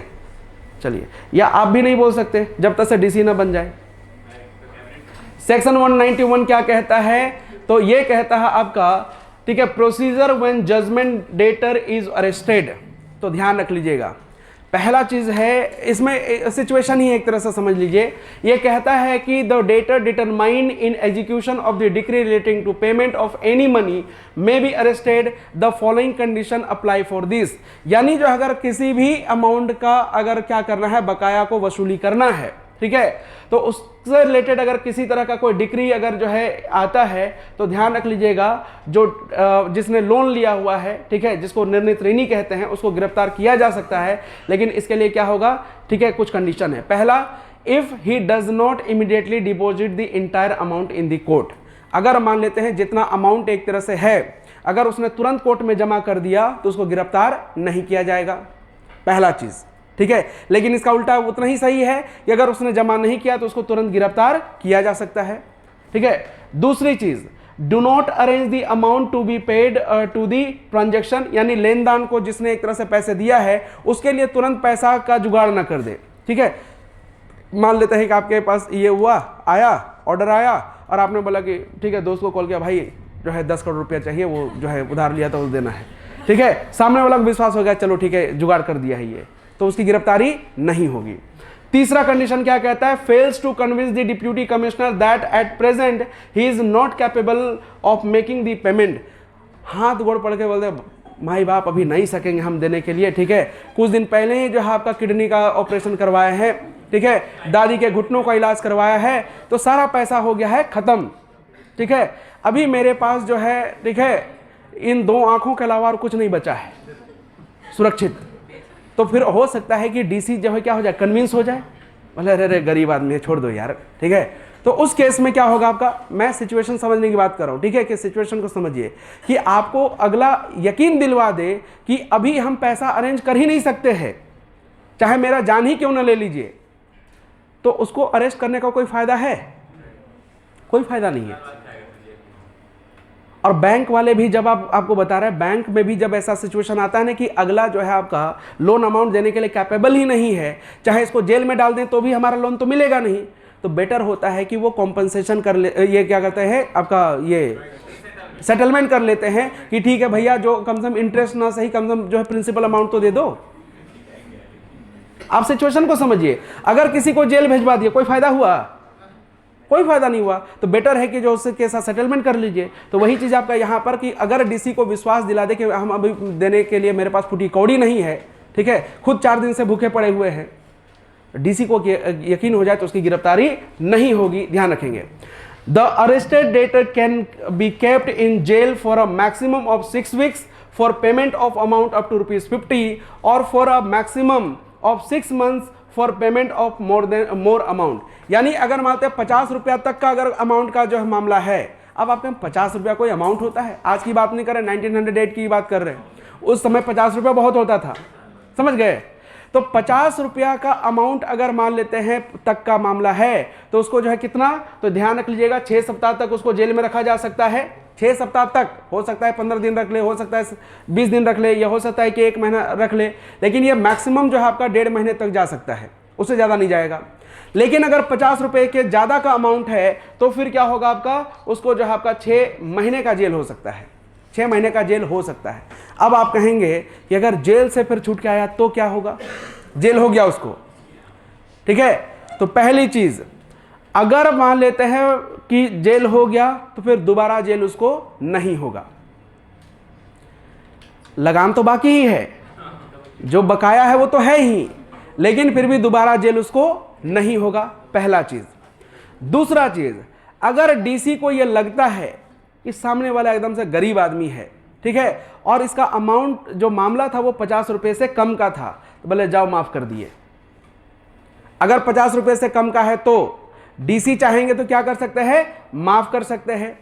लेकिन अगर 50 रुपये से ज्यादा का है तो क्या होगा, ठीक है, उस पैसे की जो है क्या बोलते हैं उसको, रिकवरी उसी तरीके से होगी, ठीक है, जैसे आपका जो है उसका अटैचमेंट वाला जो प्रोसेस होता है। अगर उसने पैसा नहीं दिया तो फिर वो अटैचमेंट वाला काम एक तरह से किया जाएगा, यानी उसकी कुर्की की जाएगी। बात समझ में आई?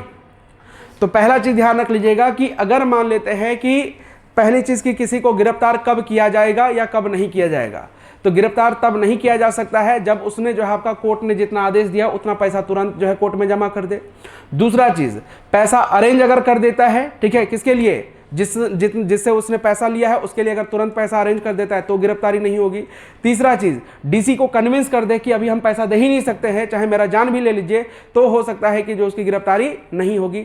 लेकिन अगर गिरफ्तारी होती है तो 50 रुपए तक का अगर मामला है तो 6 सप्ताह का हो सकता है, अगर 50 रुपए से ज़्यादा का है तो 6 महीने तक का हो सकता है। जब जेल से छूटेगा तो 50 रुपए तक का अगर अमाउंट है तो डीसी उसको माफ़ कर सकते हैं, लेकिन अगर ज़्यादा का है तो फिर उसकी रिकवरी होगी, लेकिन दोबारा जेल नहीं होगा। ठीक है, अगर वो पैसे देता है तो ठीक है, नहीं तो फिर क्या होगा, उसका अटैचमेंट होगा, कुर्की हो जाएगी। अरे भैया लोन तो कुछ हो तो किसी के बेसिस पर लोन लिया होगा ना, पर्सनल थोड़ी लोन उस समय ये होता था, आज के समय पर्सनल लोन होता है ना। ठीक है, चलिए ठीक है। अब क्या है कि जो है आपका सेक्शन 220, ये क्या है आपका अपील का एक तरह से प्रोविजन है कि appeal when to be heard the deputy commissioner और commissioner shall fix a date for hearing the appeal if the appellant or his agent is not present on that date. In that case the appeal shall be dismissed.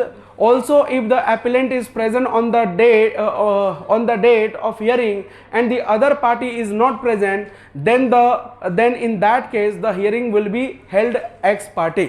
अब इसका क्या मतलब है? इसका मतलब है कि पहली बात कि अगर आपने अपील दिया, अपील किया है किसी चीज़ के, अगर जैसे लैंडलॉर्ड ने किया है या फिर जो आपका टेनेंट ने किया है, टेनेंट ने अगर डीसी के पास अपील किया हुआ है तो डीसी क्या करेंगे, एक डेट फिक्स करेंगे कि फलाने डेट को क्या करना है, आपको आना है, आप दोनों को। अगर मान लेते हैं क्या हुआ कि अगर जो है जिसने अपील किया था वो खुद एब्सेंट रहा और जो एक तरह से जिसके अगेंस्ट अपील किया गया था वो प्रेजेंट रहा, ठीक है, ऐसा हो सकता है। ठीक है, तो उस केस में क्या होगा कि उस केस में एक तरफा सुनवाई कर देंगे, कौन, डीसी, क्योंकि जिसने अपील किया था वही खुद एक तरह से एब्सेंट रहा। लेकिन री अपीलिंग या फिर री हियरिंग हो सकती है कब, जब एपेलेंट ने क्या किया, ये कन्विंस कर दिया डीसी को कि उस दिन जो है ना हम आ तो रहे थे लेकिन क्या है कि बिल्ली रास्ता काट दी और उसके कारण से हम आगे जाके गड्ढा में घुस गए थे। ठीक है, मतलब वैलिड रीजन बताना पड़ेगा। ठीक है, अरे तो चोट उठ लगल रहेगा ना, घुटना उठना फूटा तो रहेगा ना, उसका हॉस्पिटल का बिल दिखाएगा। कहने मतलब मैं एग्जाम्पल बता रहा हूं कि वो विश्वास दिलाना है, क्योंकि हम और आप क्या करते हैं, कुछ ऐसे बहाने बनाते हैं जो कभी विश्वास करने योग्य नहीं होता है, समझ गए। कभी कभी स्कूल में देखते होंगे 4-5 बच्चे अगर स्कूल नहीं आए लगातार, ठीक है, सब बोले पेट दर्द कर रहा था, ठीक है,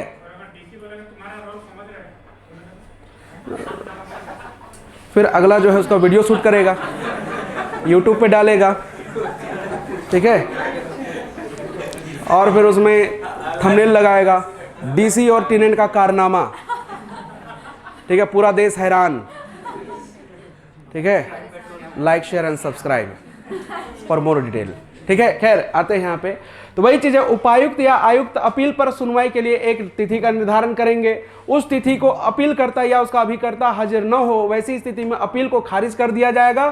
साथ ही अगर सुनवाई की तिथि को अपील करता उपस्थित हो, दूसरा पक्ष उपस्थित न हो, तो वैसी स्थिति में एक पक्षीय सुनवाई कर दी जाएगी। ठीक है, ये ध्यान रखना है। लेकिन क्या है कि फिर री हियरिंग होगी, लेकिन अगला को ये विश्वास दिलाना पड़ेगा कि हमको इसके बारे में पता नहीं था। ऐसा हो सकता है कि जिसके अगेंस्ट अपील किया गया अगर वही एब्सेंट रहा तो क्या होगा, तो उस केस में क्या हुआ, उस केस में होगा क्या कि जो है उसको वो जो है फिर से बोलेगा कि भाई जो सुनवाई आपने किया है ना ये एक तरफा हो गया है, मेरे साथ अन्याय हुआ है, ठीक है, तो इस पर फिर से सुनवाई होनी चाहिए। बोले ठीक है, जितना खर्चा होगा वो पहले चीज़ देना पड़ेगा। दूसरी चीज़ कि जो है क्यों जो है प्रेजेंट नहीं थे उसका जो है ये बताओ। हाँ, बोलेगा आ रहे थे लेकिन जो है हमको, या फिर बोल देगा कि जो हमको पता ही नहीं था इसके बारे में, मेरे पास नोटिस ही जो है लेट से पहुंचा तो इस कारण से हम नहीं आ पाए, ऐसा भी हो सकता है, ध्यान रखेंगे। बाकी इसमें कुछ है नहीं। ठीक है, power to set aside judgment और order passed ex parte by default if the party makes an application within 30 days against the decision passed that he was not present on the day of decision for valid reason and justice has not been done to him, then the deputy commissioner may set aside or cancel the earlier decision on the condition of cost। ठीक है, यानी जो court की जो पूरी कार्रवाई का जो एक तरह उस कार्रवाई के लिए जितना पैसा खर्चा हुआ है अगर वो दे देता है तो फिर उस पर क्या होगी, री हियरिंग होगी। लेकिन वो विश्वास दिलाना पड़ेगा कि जो आखिर हम क्यों प्रेजेंट नहीं थे उस दिन। ठीक है, वही चीज़ आपका सेक्शन 227 में जस्ट ध्यान रख लेनी है। अब आ जाए लिमिटेशन। कौन, जैसे मान लेते हैं कि आप क्या बनना चाहते हैं, किसान या फिर डीसी? चलिए आप ही डीसी हैं। आपके बगल में जो दोनों है ना, वो दोनों क्या है आपका first party and x party हैं। ठीक है, मान लिया जाए उन्होंने जो है आपका ये दिया जो है अपील जो है क्या उनके अगेंस्ट। ठीक है, कोई चीज़ ऐसा हुआ। अब ऐसा हो सकता है कि जो है आपका क्या है ये एब्सेंट रहे जिस दिन सुनवाई था। ठीक है, तो जिसने अपील किया है वही खुद अगर एब्सेंट है तो क्या कर देंगे आप, क्या करेंगे आप, कैंसिल करेंगे। ठीक है, नहीं सिचुएशन आपको बताया, आप क्या करेंगे, कैंसिल करेंगे। लेकिन अगर मान लेते हैं ये प्रेजेंट रहे और वही एब्सेंट रहे तो क्या करेंगे, आप इनके पक्ष में सुनवाई दे दीजिएगा क्योंकि इन्होंने ही अपील किया था। लेकिन वो आके क्या बोले, विद इन 30 डेज में एप्लीकेशन देके बोले कि तो मेरे साथ अन्याय हुआ है, जो डिसीजन आपने दिया है वो मेरे अगेंस्ट है और ये मेरे साथ न्याय नहीं बल्कि अन्याय हुआ है। तो आप क्या बोलिएगा, ठीक है जितना खर्चा हुआ है और जितना होगा वो तुम पैसा दे दो। ठीक है, फिर से सुनवाई होगी उस पर।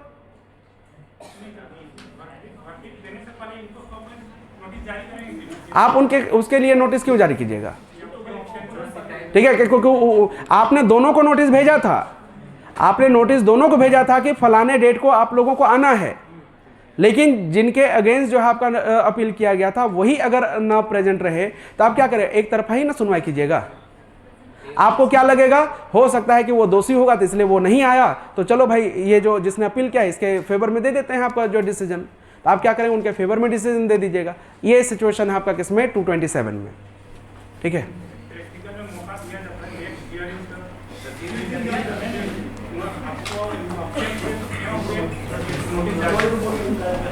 नहीं तो इसमें क्या है कि जो है आपका नोटिस पहले मिल चुका है ना,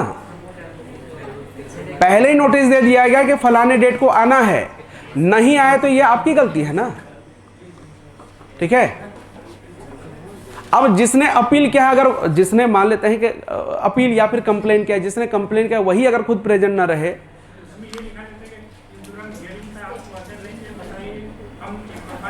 वो कोर्ट की कार्रवाई अलग होती है। यहाँ डीसी के ऑफिस, डीसी का जो कोर्ट में अलग कार्रवाई होगा, तो ये डीसी के ऊपर डिपेंड करता है। ठीक है, चलिए अब आते हैं लिमिटेशन। एक लाइन में कुछ चीजें याद रख लेनी है। जैसे पहला चीज, अगर मानते हैं बेदखली के लिए अगर जो है ये करना है, ठीक है, तो उसके लिए क्या आपका 233। अगर जो है आपका रेंट अगर एरियर्स है उसके लिए अगर आवेदन देना है तो उसको जो है आपका 3 ईयर्स के 3 साल के भीतर देना होगा।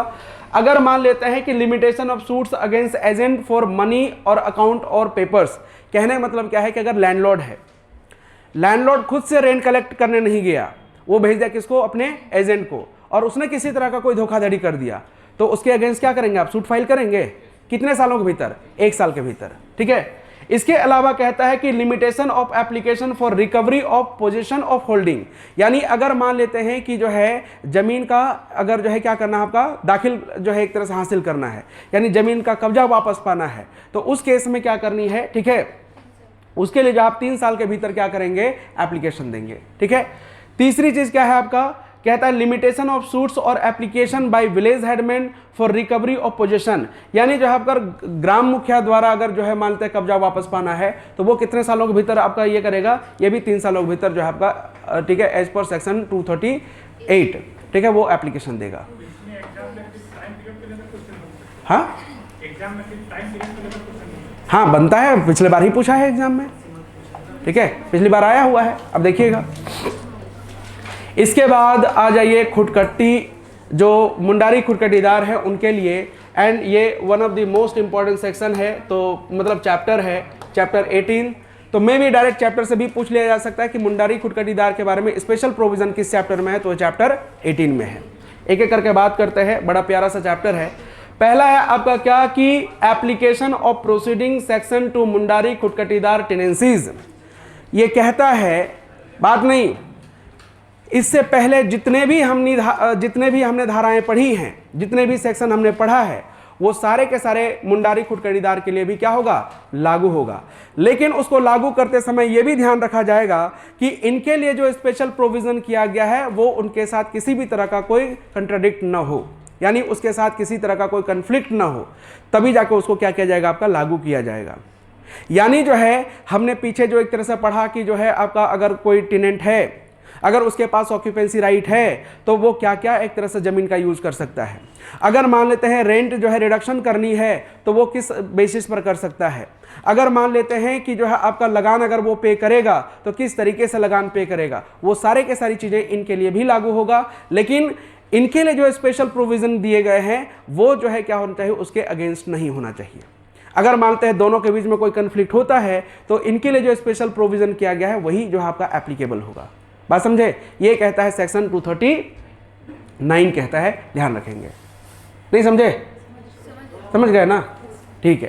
तो ये कहता है कि some of the earlier sections of this act also apply to Mundari khuntkattidar tenant, but while applying those sections we must also follow the special rules that are written in the next sections of this chapter.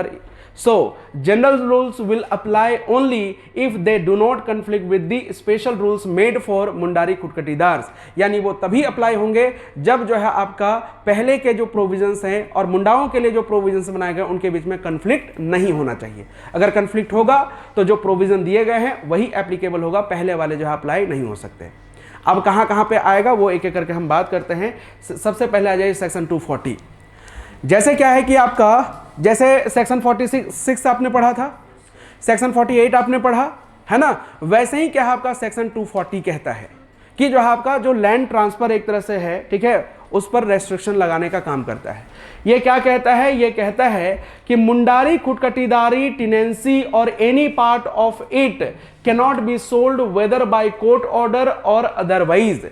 यानी जो है section 47 कहता है कि कोई court जो है आपका, ठीक है, ऑर्डर रिलीज नहीं कर सकती है जमीन को बेचने के लिए, ठीक है। तो यहां पर जो है वही चीज एक तरह से यहां पर भी एप्लीकेबल होगा कि ये जो है मुंडारी खुटकटीदारी जो टेनेंसी होगी, जो जमीन होगा, वो ना तो बेचा जा सकता है और नहीं जो है आपका ट्रांसफर किया जा सकता है, चाहे वो कोर्ट के ऑर्डर से हो चाहे किसी भी अन्य तरीके से हो। लेकिन ध्यान रख लीजिएगा, एक्सेप्शन है। इफ अ मोर्टगेज यानी अदर देन क्या बोलते हैं इसको, पढ़ लीजिएगा, मेरा जीभ टेढ़ा हो जाता है, was made before the 1903 amendment act, यानी ध्यान रख लीजिएगा 1903 अमेंडमेंट एक्ट के पहले, ठीक है, and the court orders a sale, it can happen only with the permission of the deputy commissioner. यानी अगर मान लेते हैं कि कोई गिरवी रखा गया है जमीन, ठीक है, कोई जमीन जो है आपका क्या है, गिरवी रखा गया है, 1903 के संशोधन कानून से पहले अगर किया गया है और कोर्ट ने बिक्री का आदेश दिया है तो उपायुक्त की अनुमति से बिक्री किया जा सकता है। लेकिन वो कब का होना चाहिए? 1903 के पहले का होना चाहिए, ठीक है। ये अपवाद है, तो ये ध्यान रख लेनी है। दूसरी चीज कहता है कि if the deputy commissioner refuses permission, अगर मानते हैं कि डिप्यूटी कमिश्नर बोल देगा नहीं हम जो है इसमें ऑर्डर नहीं दे सकते, क्या पता जो है कानून मुझे जो है आपका कोर्ट मुझे ऑर्डर दे दे, ठीक है, कि भाई प्रेजेंट हो खुद, ठीक है। ही विल टेक कंट्रोल यानी attach the land and make arrangement to repay the loan. यानी जो है अगर मानते हैं कि कुछ ऐसा, अब डिक्री कब जारी होता है ये भी ध्यान रखना है। डिक्री कब एक तरह से जारी होगा? जब किसी का लोन बकाया रहेगा, जब किसी का जो है आपका रेंट बकाया रहेगा, तभी जाकर डिक्री होगा। तो उस केस में अगर मान लेते हैं वैसा हुआ कि जो है आपका 1903 से पहले ही का ही था, ठीक है, डीसी के पास ये पावर है कि हाँ ठीक है आप जो है एक तरह से क्या कर सकते हैं, बेचने के लिए जो आपका ऑर्डर दे सकते हैं, ठीक है। लेकिन अगर डीसी ने परमिशन नहीं दिया तो क्या करेगा आपका, डीसी उसको अटैच कर लेगा, यानी अपने पास एक तरह से रख लेगा। किसको? उस जमीन को, ठीक है, क्या करेगा, उसको अपने पास रख लेगा and make arrangements to repay the loan, और जो है आपका लोन देने का जो है आपका व्यवस्था कर देगा, ठीक है। अब mortgage on this kind of tenancy is not valid unless, यानी गिरवी तभी मान्य होगी जब इट इज अ भुगुद बंधा मोर्टगेज, यानी a type of temporary mortgage for 7 years और लेस, यानी 7 साल या उससे कम समय का अगर जो है मोर्टगेज किया गया है तो, ठीक है। दूसरी चीज कहता है कि और it is for an agricultural loan taken from a registered cooperative society और bank, a government backed company और कॉरपोरेशन। यानी जो है आपका जो है क्या बोलते हैं कि ये तभी वैलिड होगा जब भुगुद बंधा मोर्टगेज किया हो, यानी 7 साल या उससे कम समय के लिए, ठीक है। दूसरी चीज कहता है कि अगर मान लेते हैं कि कृषि कार्यों के लिए उसको लोन लिया गया था, लेकिन लोन किसी पर्सनल आदमी से लेने से नहीं होगा, किससे लेना होगा? वो जो है आपका कोई रजिस्टर्ड कोऑपरेटिव सोसाइटी होना चाहिए, या फिर बैंक होना चाहिए, या फिर जो है आपका गवर्नमेंट बैक्ड कंपनी और कॉर्पोरेशन, यानी एक ऐसी कंपनी जिस पर जो है गवर्नमेंट का शेयर कितना है आपका 50% प्लस है, यानी 51% से अधिक है। ठीक है, तो वैसी कंपनी से या वैसी बैंक से अगर आपने लोन लिया हुआ है तो ही जो है ये क्या होगा आपका वैलिड रहेगा। ध्यान रखिएगा, मॉर्गेज को तभी जाके वैलिड माना जाएगा। ऐसा नहीं कि किसी राजा जमींदार से आपने जो है क्या कर दिया, आपका कुछ पैसे वैसे ले लिए, उसको मॉर्गेज कर दिए और फिर जो है आपका कहेंगे कि नहीं ये वैलिड हो, तो वो वैलिड नहीं होगा। समझ गए? उसको मॉर्गेज नहीं माना जाएगा। अब कहता है कि leases are also restricted, only the following are valid, permanent यानी जिसको मुकर्ररी बोलते हैं, और टेम्पररी लीजेज, ठीक है, of uncultivated land to Mundari for cultivation, यानी अस्थाई हो या फिर जहां आपका अस्थाई पट्टा केवल बंजर भूमि के लिए जो मुंडारी को खेती के लिए दिया गया हो, तो किसी गैर मुंडारी को दे देंगे तो भी ये वैलिड नहीं होगा, यानी जो आपका किसी मुंडारी को ही देना होगा। ठीक है, बंजर भूमि या अनकल्टिवेटेड लैंड का मतलब क्या है कि जो उस समय खेती में न हो या खेती के लिए कब्जे में न हो, यानी land that is not currently farmed और ऑक्यूपाइड फॉर फार्मिंग, तो उसको कहा जाएगा यहां पे क्या, उसको कहा जाता है बंजर भूमि या अनकल्टिवेटेड लैंड कहा जाएगा। समझ गए? यानी उस समय उस पर खेती नहीं किया जा रहा है या ऑक्यूपाइड नहीं है।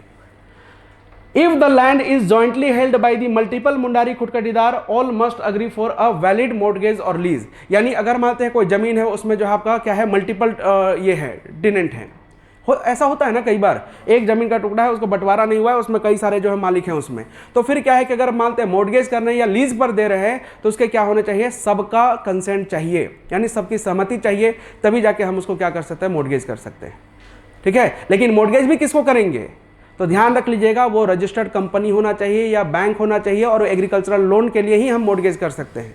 ठीक है, एनी अदर ट्रांसफर और agreement outside these rules is invalid and cannot be registered, यानी इसके अलावा अगर जो है मान लेते हैं किसी भी तरीके से ट्रांसफर करते हैं तो उसको क्या माना जाएगा, उसको इनवैलिड माना जाएगा और कहीं पर भी उसकी रजिस्ट्री नहीं होगी।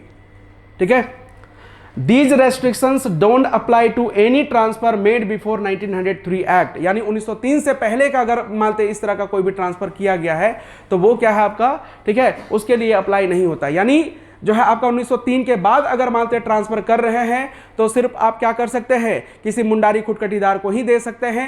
अगर जो है मॉर्गेज करना हो तो किसी रजिस्टर्ड कंपनी को ही दे सकते हैं जो कोऑपरेटिव सोसाइटीज एक्ट के तहत रजिस्टर्ड हो, या किसी बैंक को मॉर्गेज कर सकते हैं, या फिर जो है आपका किसी गवर्नमेंट बैक्ड कंपनी को कर सकते हैं जिसमें गवर्नमेंट का शेयर 50% 1+ हो। ठीक है, ध्यान रख लीजिएगा।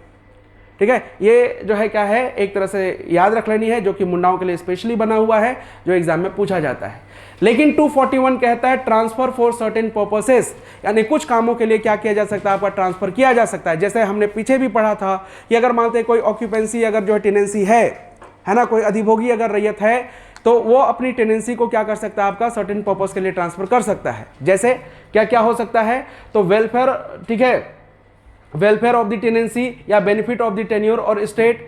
ठीक है, जैसे मानते चैरिटेबल हो गया, रिलीजियस हो गया, एजुकेशनल हो गया, ठीक है, इरिगेशन और manufacturing, building construction for any of the above purposes, या creating access road to such land, यानी जो है आपका इन सारे कामों के लिए जो है आपका क्या कर सकता है आपका, ठीक है, ट्रांसफर कर सकते हैं, या फिर कह सकते हैं उसका एक्विजिशन किया जा सकता है। यानी even though transfer are generally restricted as per section 240, a Mundari khuntkattidar can transfer his land और part of it without the landlord consent.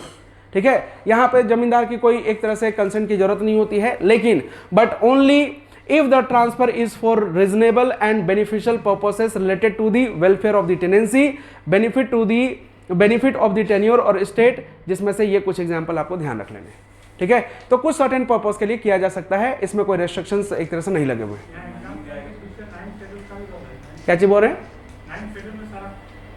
ये 9th शेड्यूल में ऐड किया हुआ है, तो इसमें जो है अगर चेंज करना हो तो पार्लियामेंट कर सकती है, हम आगे बात करेंगे उसके बारे में भी। अब आता है यहाँ पे condition for transfer, transfer must be done by registered deed, यानी जो है आपका जो ट्रांसफर होगा वो रजिस्टर्ड डीड के थ्रू ही होना चाहिए। यानी एक बेसिकली क्या होता है आपका लैंड रिलेटेड डॉक्यूमेंट होता है जिसको डीड कहा जाता है। ठीक है, यानी जिसमें आपकी एक तरह से ऑनरशिप एक तरह से होती है, उसमें एक होता है म्यूटेशन। म्यूटेशन का मतलब होता है ऑनरशिप ट्रांसफर होना।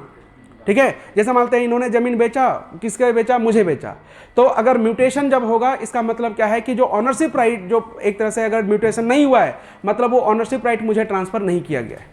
म्यूटेशन हो जाएगा मतलब ट्रांसफर हो गया, ठीक है। हैं इसमें माइनिंग भी अगर ये करना हो, ठीक है, तो वो सारे जो है ये आप यहाँ पे देख सकते हैं, इन सारे चीज़ों के लिए किया जा सकता है, ठीक है।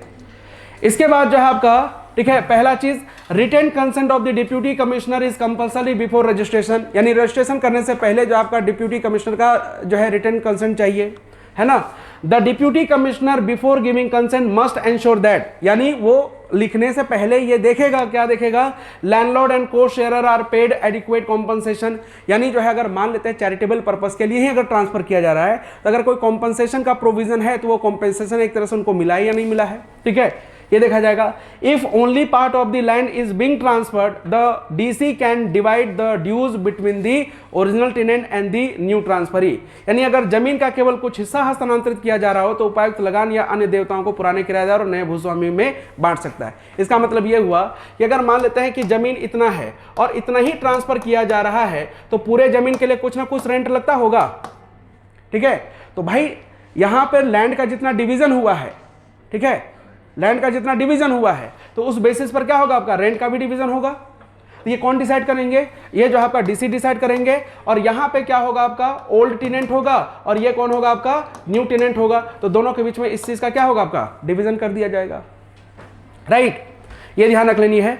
If the DC allows or denies consent, the aggrieved party can file an appeal, यानी ध्यान रख लीजिएगा कि अगर मानते हैं डीसी खुद डिनाई कर दे तब जाके क्या है, तो उसके आदेश के खिलाफ जो है या उसके एक तरह से डिनाई के खिलाफ जो है आपका अपील किया जा सकता है, ठीक है, अपील किया जा सकता है, ठीक है, ये ध्यान रख लेनी है। आगे बात करते हैं सेक्शन 242, ये कहता है कि ejectment of person unlawfully obtaining possession of such tenancies, such tenancies मतलब जो मुंडारी खुदकदारी टेनेंसी है उसके लिए है ये आपका। If any person takes possession of a Mundari khuntkattidari tenancy और पार्ट ऑफ इट इलीगली, ठीक है, यानी सेक्शन 240 का वायलेशन करते हुए, then the deputy commissioner has the authority to eject that person. तो डिप्यूटी कमिश्नर के पास बिल्कुल वही सारे पावर हैं जहां पे सेक्शन 46 में आपने देखा है, सेक्शन जो है आपका क्या बोलते हैं आपका 71A में देखा है कि विदाउट कॉम्पनसेशन क्या कर सकते हैं, उसको जो है आपका जमीन से बेदखल कर दिया जाएगा, ठीक है। If the tenancy is already officially recorded as a Mundari khuntkattidari tenancy in the record of right, ठीक है, no court case can be filed against such ejectment. अगर मान लेते हैं कि रिकॉर्ड ऑफ राइट जब एक तरह से इसका बना और उसमें साफ साफ जो है खतियान में लिखा हुआ है कि ये क्या है, आपका मुंडारी खुदकदारी टेनेंसी है, तो उस इजेक्टमेंट के खिलाफ जो है किसी भी तरह का कोई कोर्ट केस फाइल नहीं किया जा सकता। कहने का मतलब मैंने कोई ऐसा टेनेंसी का जो है एक तरह से ये लिया था, मतलब जो है पोजीशन लिया था, जो जमीन क्या है आपका मुंडारी खुदकदारी है, ठीक है। अब पता चला कि जो है आपका वो मुंडारी खुदकदारी टेनेंसी है, ठीक है। एक जो है आपका क्या है किया गया, आपका एप्लीकेशन दिया गया डीसी को, डीसी ने इंक्वायरी की, देखा गया कि भाई ये रिकॉर्ड ऑफ राइट में साफ साफ लिखा हुआ है मुंडारी खुदकदारी टेनेंसी है, तो मुझे जो इजेक्ट किया जाएगा वहां से, तो मैं उस इजेक्टमेंट के अगेंस्ट जो है किसी भी कोर्ट में कोई केस फाइल नहीं कर सकता। ये नहीं कि जो भाई मुझे इजेक्ट कर दिया गया मैं जाके कोर्ट केस फाइल करूंगा, नहीं कर सकता। क्यों? क्योंकि ऑलरेडी जो आपका रिकॉर्ड ऑफ राइट में क्या मेंशन था कि वो जो टेनेंसी है, वो जो जमीन है, वो कैसा आपका मुंडारी खुदकदारी है, समझ गए। तो ये स्पेशल पावर दिया गया है, समझ गए। इसके बाद यहां ध्यान रख लीजिएगा, no court case can be filed against the such ejectment but the affected person can appeal as per the rules in chapter 16, यानी जो है आपका वो क्या कर सकता है, वो अपील कर सकता है, ठीक है। अपील करने का पावर है उसके पास, ठीक है। अपील करेगा, किसके पास अपील करेगा, डीसी के पास अपील करेगा। डीसी जो क्या करेंगे, दोनों पार्टी को बुलाएंगे, बोले आओ, फिर दोनों अगर जो है उस दिन प्रेजेंट रहते हैं तो सुनवाई होगी उस पर, और अगर मान लेते हैं जिसने अपील किया अगर वही एब्सेंट रहा, ठीक है, तो अपील को कैंसिल कर दिया जाएगा और जो है आपका, ठीक है, एक तरफा सुनवाई कर दी जाएगी। लेकिन अपीलकर्ता ने कहा कि मैं तो जो है वो थोड़ा दिक्कत था उस दिन आने में, ठीक है, बीवी से झगड़ा हो गया था, तो जो है ऐसा हो सकता है, खैर वो ध्यान रख लेनी है। अब आते हैं सेक्शन 243 जो कहता है लगान में वृद्धि। ये भी काफी इंपॉर्टेंट है, कहता है कि rent of a Mundari khuntkattidari tenancy can be increase only if, यानी जो है मुंडारी खुदकदारी जमीन पर लगान तभी बढ़ाया जा सकता है जब the deputy commissioner order it, यानी जब डिप्यूटी कमिश्नर क्या कर दे, आदेश दे दे। हर जगह पे आप देखिएगा डिप्यूटी कमिश्नर के आदेश के बिना रेंट इन्हांसमेंट नहीं किया जा सकता, ये बात आपको दिमाग में बिठा लेना है। But as per chapter 12 of CNT act, revenue officer के पास ये पावर है कि जब वह सेक्शन 80 के अकॉर्डिंग क्या करेगा, लैंड सर्वे करेगा, तो नया रिकॉर्ड ऑफ राइट बनेगा ना, तो फिर उसके पास ये पावर होता है कि वो जो है आपका क्या कर सकता है, नए लगान का निर्धारण कर सकता है। तो रेवेन्यू ऑफिसर के पास वहां पे पावर है, बाकी यहां पर अगर आप देखेंगे तो सिर्फ और सिर्फ डीसी के पास पावर है, ठीक है। It is proven that the tenancy was created within the last 20 years from the date of the petition, यानी जब एक तरह से पिटिशन फाइल की गई है उसके जो आपका कितना 20 साल, ठीक है, पिछले 20 सालों के भीतर ही काश्तकारी दी गई है, ठीक है, तब जाके जो है क्या किया जा सकता है, रेंट इन्हांसमेंट किया जा सकता है।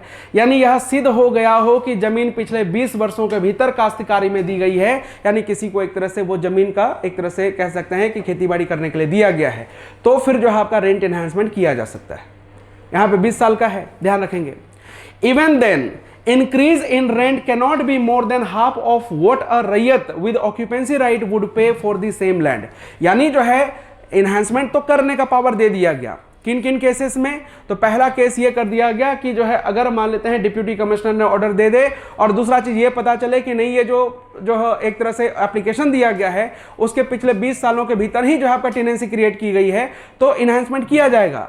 लेकिन कितना किया जाएगा, तो आसपास का जो ऑक्यूपेंसी एक तरह से टेनेंसी होगी उसमें जितना रेंट लग रहा है उसके आधे से ज़्यादा नहीं हो सकता, ठीक है। जैसा मानते हैं इन्होंने जो ऑक्यूपाई किया हुआ है वो क्या आपका मान लेते हैं ऑक्यूपेंसी टेनेंसी है, तो इसमें मान लेते हैं इनको 10 रुपया लग रहा है, तो अगर मान लेते हैं कोई मुंडारी खुद खरीदारी टेनेंसी है उसमें रेंट इन्हांसमेंट करना है अगर इन केसेस के आधार पर, तो जो है आपका आधा से ज़्यादा नहीं कर सकते, ठीक है, ये बात ध्यान रख लेनी है।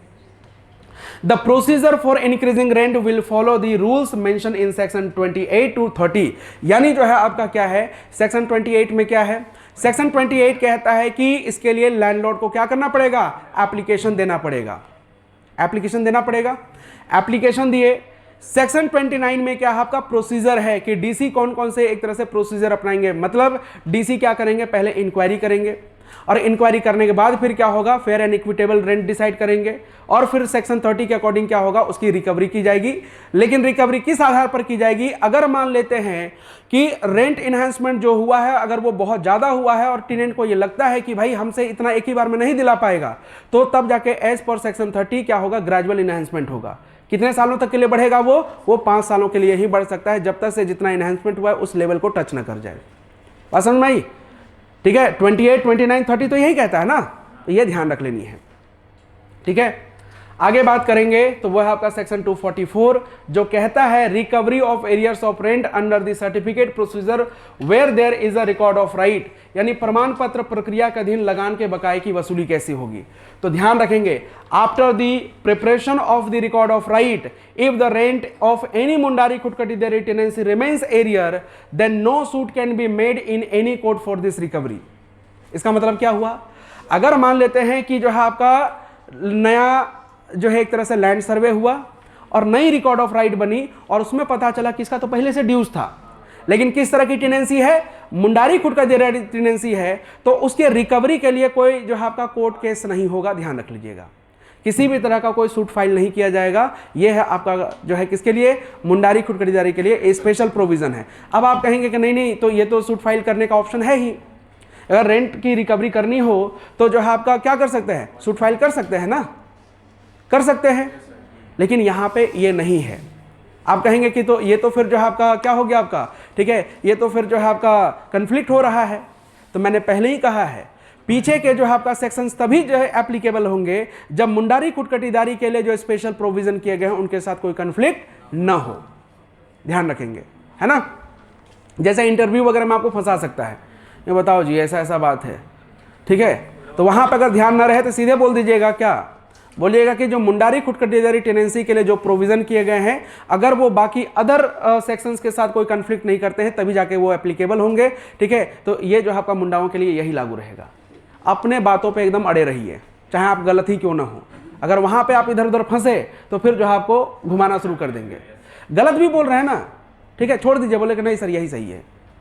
अगर वो बोलते नहीं नहीं ये सही नहीं है, ये है, हाँ शायद आप सही बोल रहे हैं, ठीक है, तो इसीलिए बात समझ में आई। अब आते हैं यहाँ पे, लेकिन यहाँ पे क्या है, provided that the owner of the land may make a written application to the deputy commissioner that along with simple interest at the rate of 12.5% a certificate of recovery of rent should be given to him under his signature.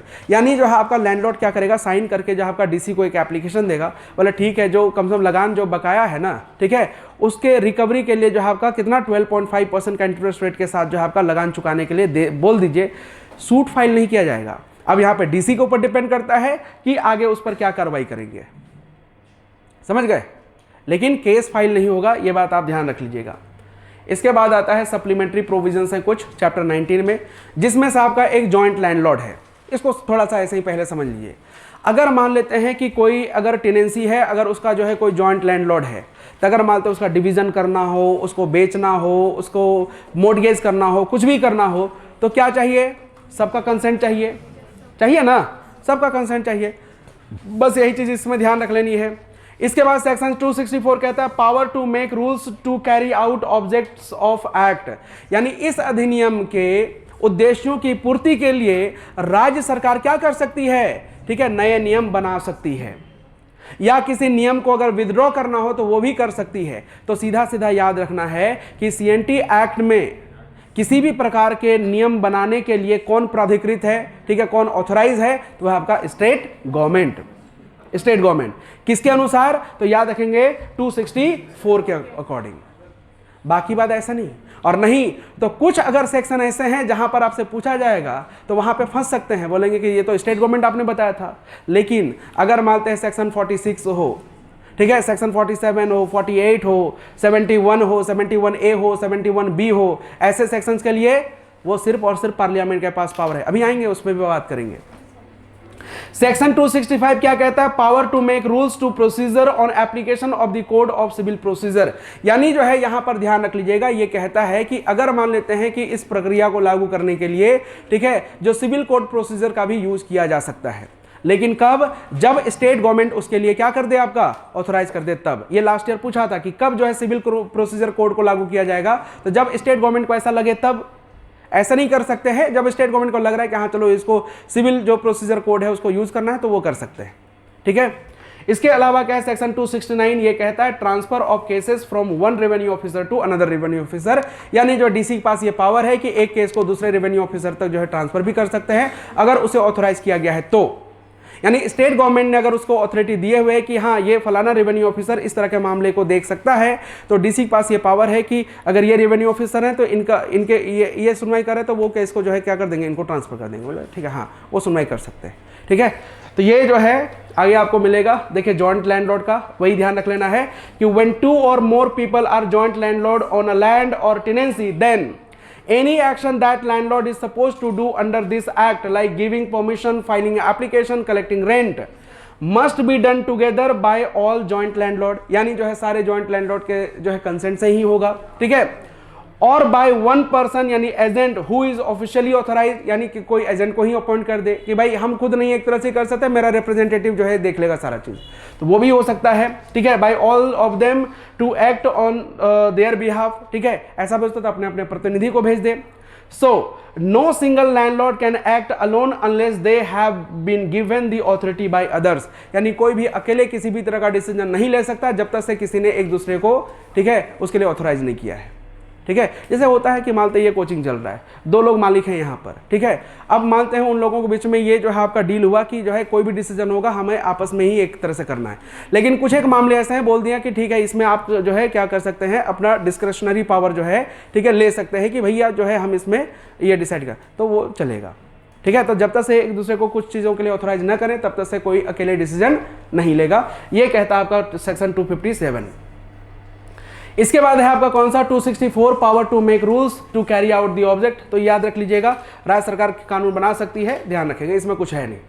इसके बाद जो आपका power to make rules to procedure on application of the code of civil procedure, यानी 265 gives the state government to the authority to create procedural rules for deputy commissioner when the act is silent on the process. It can also allow the use of civil procedure code in such cases CPC provisions will apply unless they conflict with this act। अब देखिएगा आपको बताते हैं, last year एक सवाल पूछा था ठीक है, बहुतों का देख के ना जो है दिमाग का नस जो है पीछे वाला टिक टिक टिक टिक कर रहा होगा। आते हैं उसमें। देखिए क्या पूछा था। सो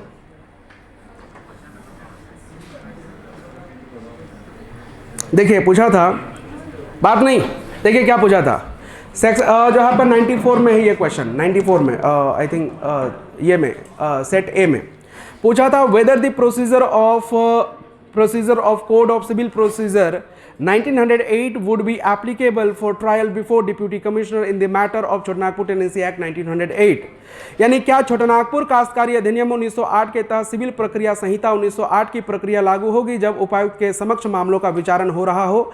तो कहता है fully applicable, partially applicable, the state government will decide where procedure is not mention under the Chotanagpur tenancy act. यानी राज्य सरकार विनिश्चय करेगा यदि कोई प्रक्रिया छोटानागपुर काश्तकारी अधिनियम के तहत नहीं दिया गया है। तो और एक कहता है फुल्ली नॉट एप्लीकेबल, यानी पूर्णतया लागू नहीं होगा। ठीक है, तो स्टेट गवर्नमेंट ये करेगी कि जो है आखिर करना क्या है। सो ठीक है, ये ध्यान रखेंगे। एक सवाल और था ऐसे ही कुछ, किधर गया। ठीक है, एक सवाल ये था कि जो है आपका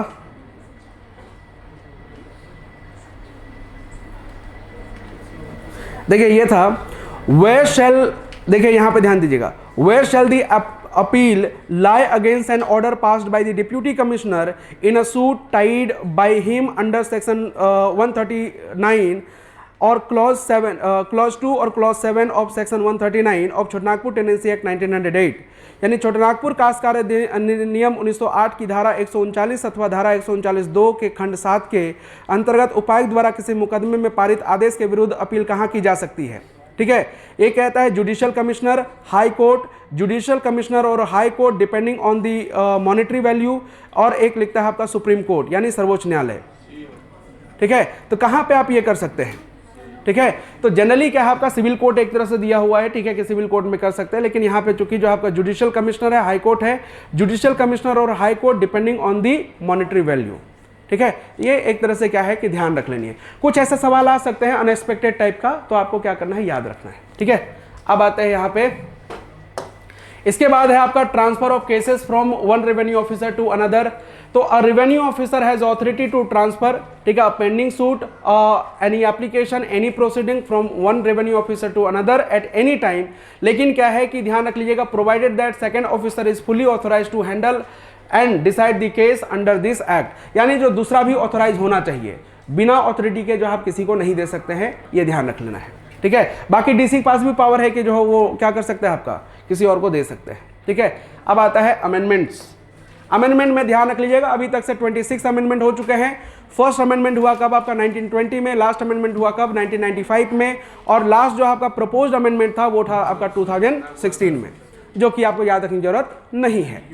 लेकिन अब अगर हम बात करते हैं कुछ इंपॉर्टेंट चीजें, तो याद रखेंगे 1969 अमेंडमेंट जो कि सेक्शन 71A में किया गया, क्लॉज 1 में क्या किया गया, under the Bihar schedule area regulation 1969 amendment 71(1) provided for SAR code, यानी शेड्यूल एरिया रेगुलेशन कोड की बात की गई। ठीक है, जो बोलते हैं ना कि SAR कोड बोलते हैं, तो वो जो है आपका कब किया गया, आपका 1969 के अमेंडमेंट में। For the return of land to the tribals, any member of the scheduled tribe can apply in it and request for the return of his land. यानी जो आपका लैंड रिस्टोरेशन के लिए ही SAR कोड बनाया गया है, याद रख लेनी है। दूसरा जो आपका 1996 वाला याद रख लेनी है, हालांकि ये जो आपका आया था, जो बिल आया था 1995 में, और जो एक तरह से अमेंडमेंट हुआ 1996 में, ये कहता है कि in 1996 section 49 of the CNT act was amended and provision was made to acquire land of scheduled tribes for industry and mining. यानी जो आपका उद्योग और माइनिंग के लिए क्या कर सकता है, आपका शेड्यूल्ड ट्राइब के भी लैंड को एक्विजिशन कर सकते हैं। ठीक है, ये थोड़ी बहुत ध्यान रख लेनी है। और एक इंपॉर्टेंट है वो आपका 66 कॉन्स्टिट्यूशनल अमेंडमेंट, ठीक है, और CNT एक्ट, ये कब हुआ आपका 1990 में। क्या कहता है, in 1990 the 66th amendment of the Indian constitution added certain sections of the Chotanagpur tenancy act 1908 to the 9th schedule of the constitution. ठीक है, अब ये क्या करता है, ध्यान रख लीजिएगा, ठीक है, वाई इट मैटर्स, तो ध्यान रखें, laws included in the 9th schedule cannot be challenge in court even if they violate fundamental rights. This gives such laws protection from judicial review. Because of this amendment, the following sections of CNT Act are now beyond the jurisdiction of courts and only Parliament can make changes to them. Include sections कौन से हैं, ये आप यहाँ पे देख लीजिए. अब जैसे आपने सुना होगा, ठीक है, कुछ दिन पहले जो है या झारखंड में आपने ये सुना होगा कि जैसे ये जो बोलते हैं ना कि भाई ये वाला क्या बोलते हैं, एक ये मामला था ना बहुत ज़्यादा,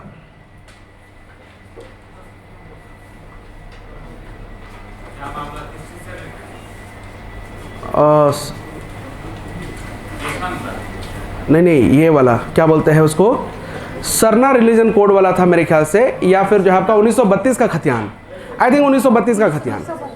क्या हो गया? अच्छा ठीक है, तो बस क्लास ही खत्म हो गया, ठीक है. अब इसके बाद देखें कुछ नहीं है, ठीक है. अब आपको बताते हैं, उसमें कहा गया 1932 का खतियान जो यहाँ पे ये किया गया है, उसको बोला गया 9th शेड्यूल में डाल दीजिए. क्यों डालने के लिए बोला गया?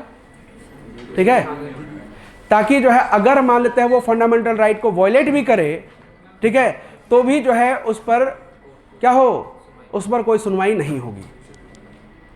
और कहीं ना कहीं अगर आप देखेंगे CNT एक्ट में कई सारे ऐसे प्रोविजंस हैं जो क्या करते हैं, आपका फंडामेंटल राइट को वॉयलेट करते हैं, ठीक है. और खास करके जो लैंड ट्रांसफर पर जो रेस्ट्रिक्शंस लगाए गए हैं उस पर, तो इसीलिए 9th शेड्यूल में डाल दिया गया कि अगर ये जो है क्या है फंडामेंटल राइट को अगर वॉयलेट भी करे तो इस पर जो है आपका जुडिशियल रिव्यू नहीं होगी, कोर्ट में चैलेंज नहीं किया जा सकता है.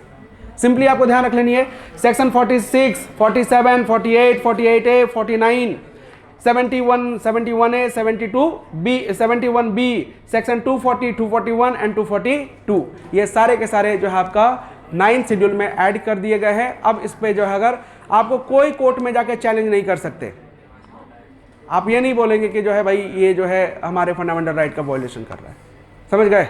बस इतनी सी चीज़ें ध्यान रख लेनी है एंड CNT एक्ट होता है आपका यहीं पे समाप्त. ठीक है.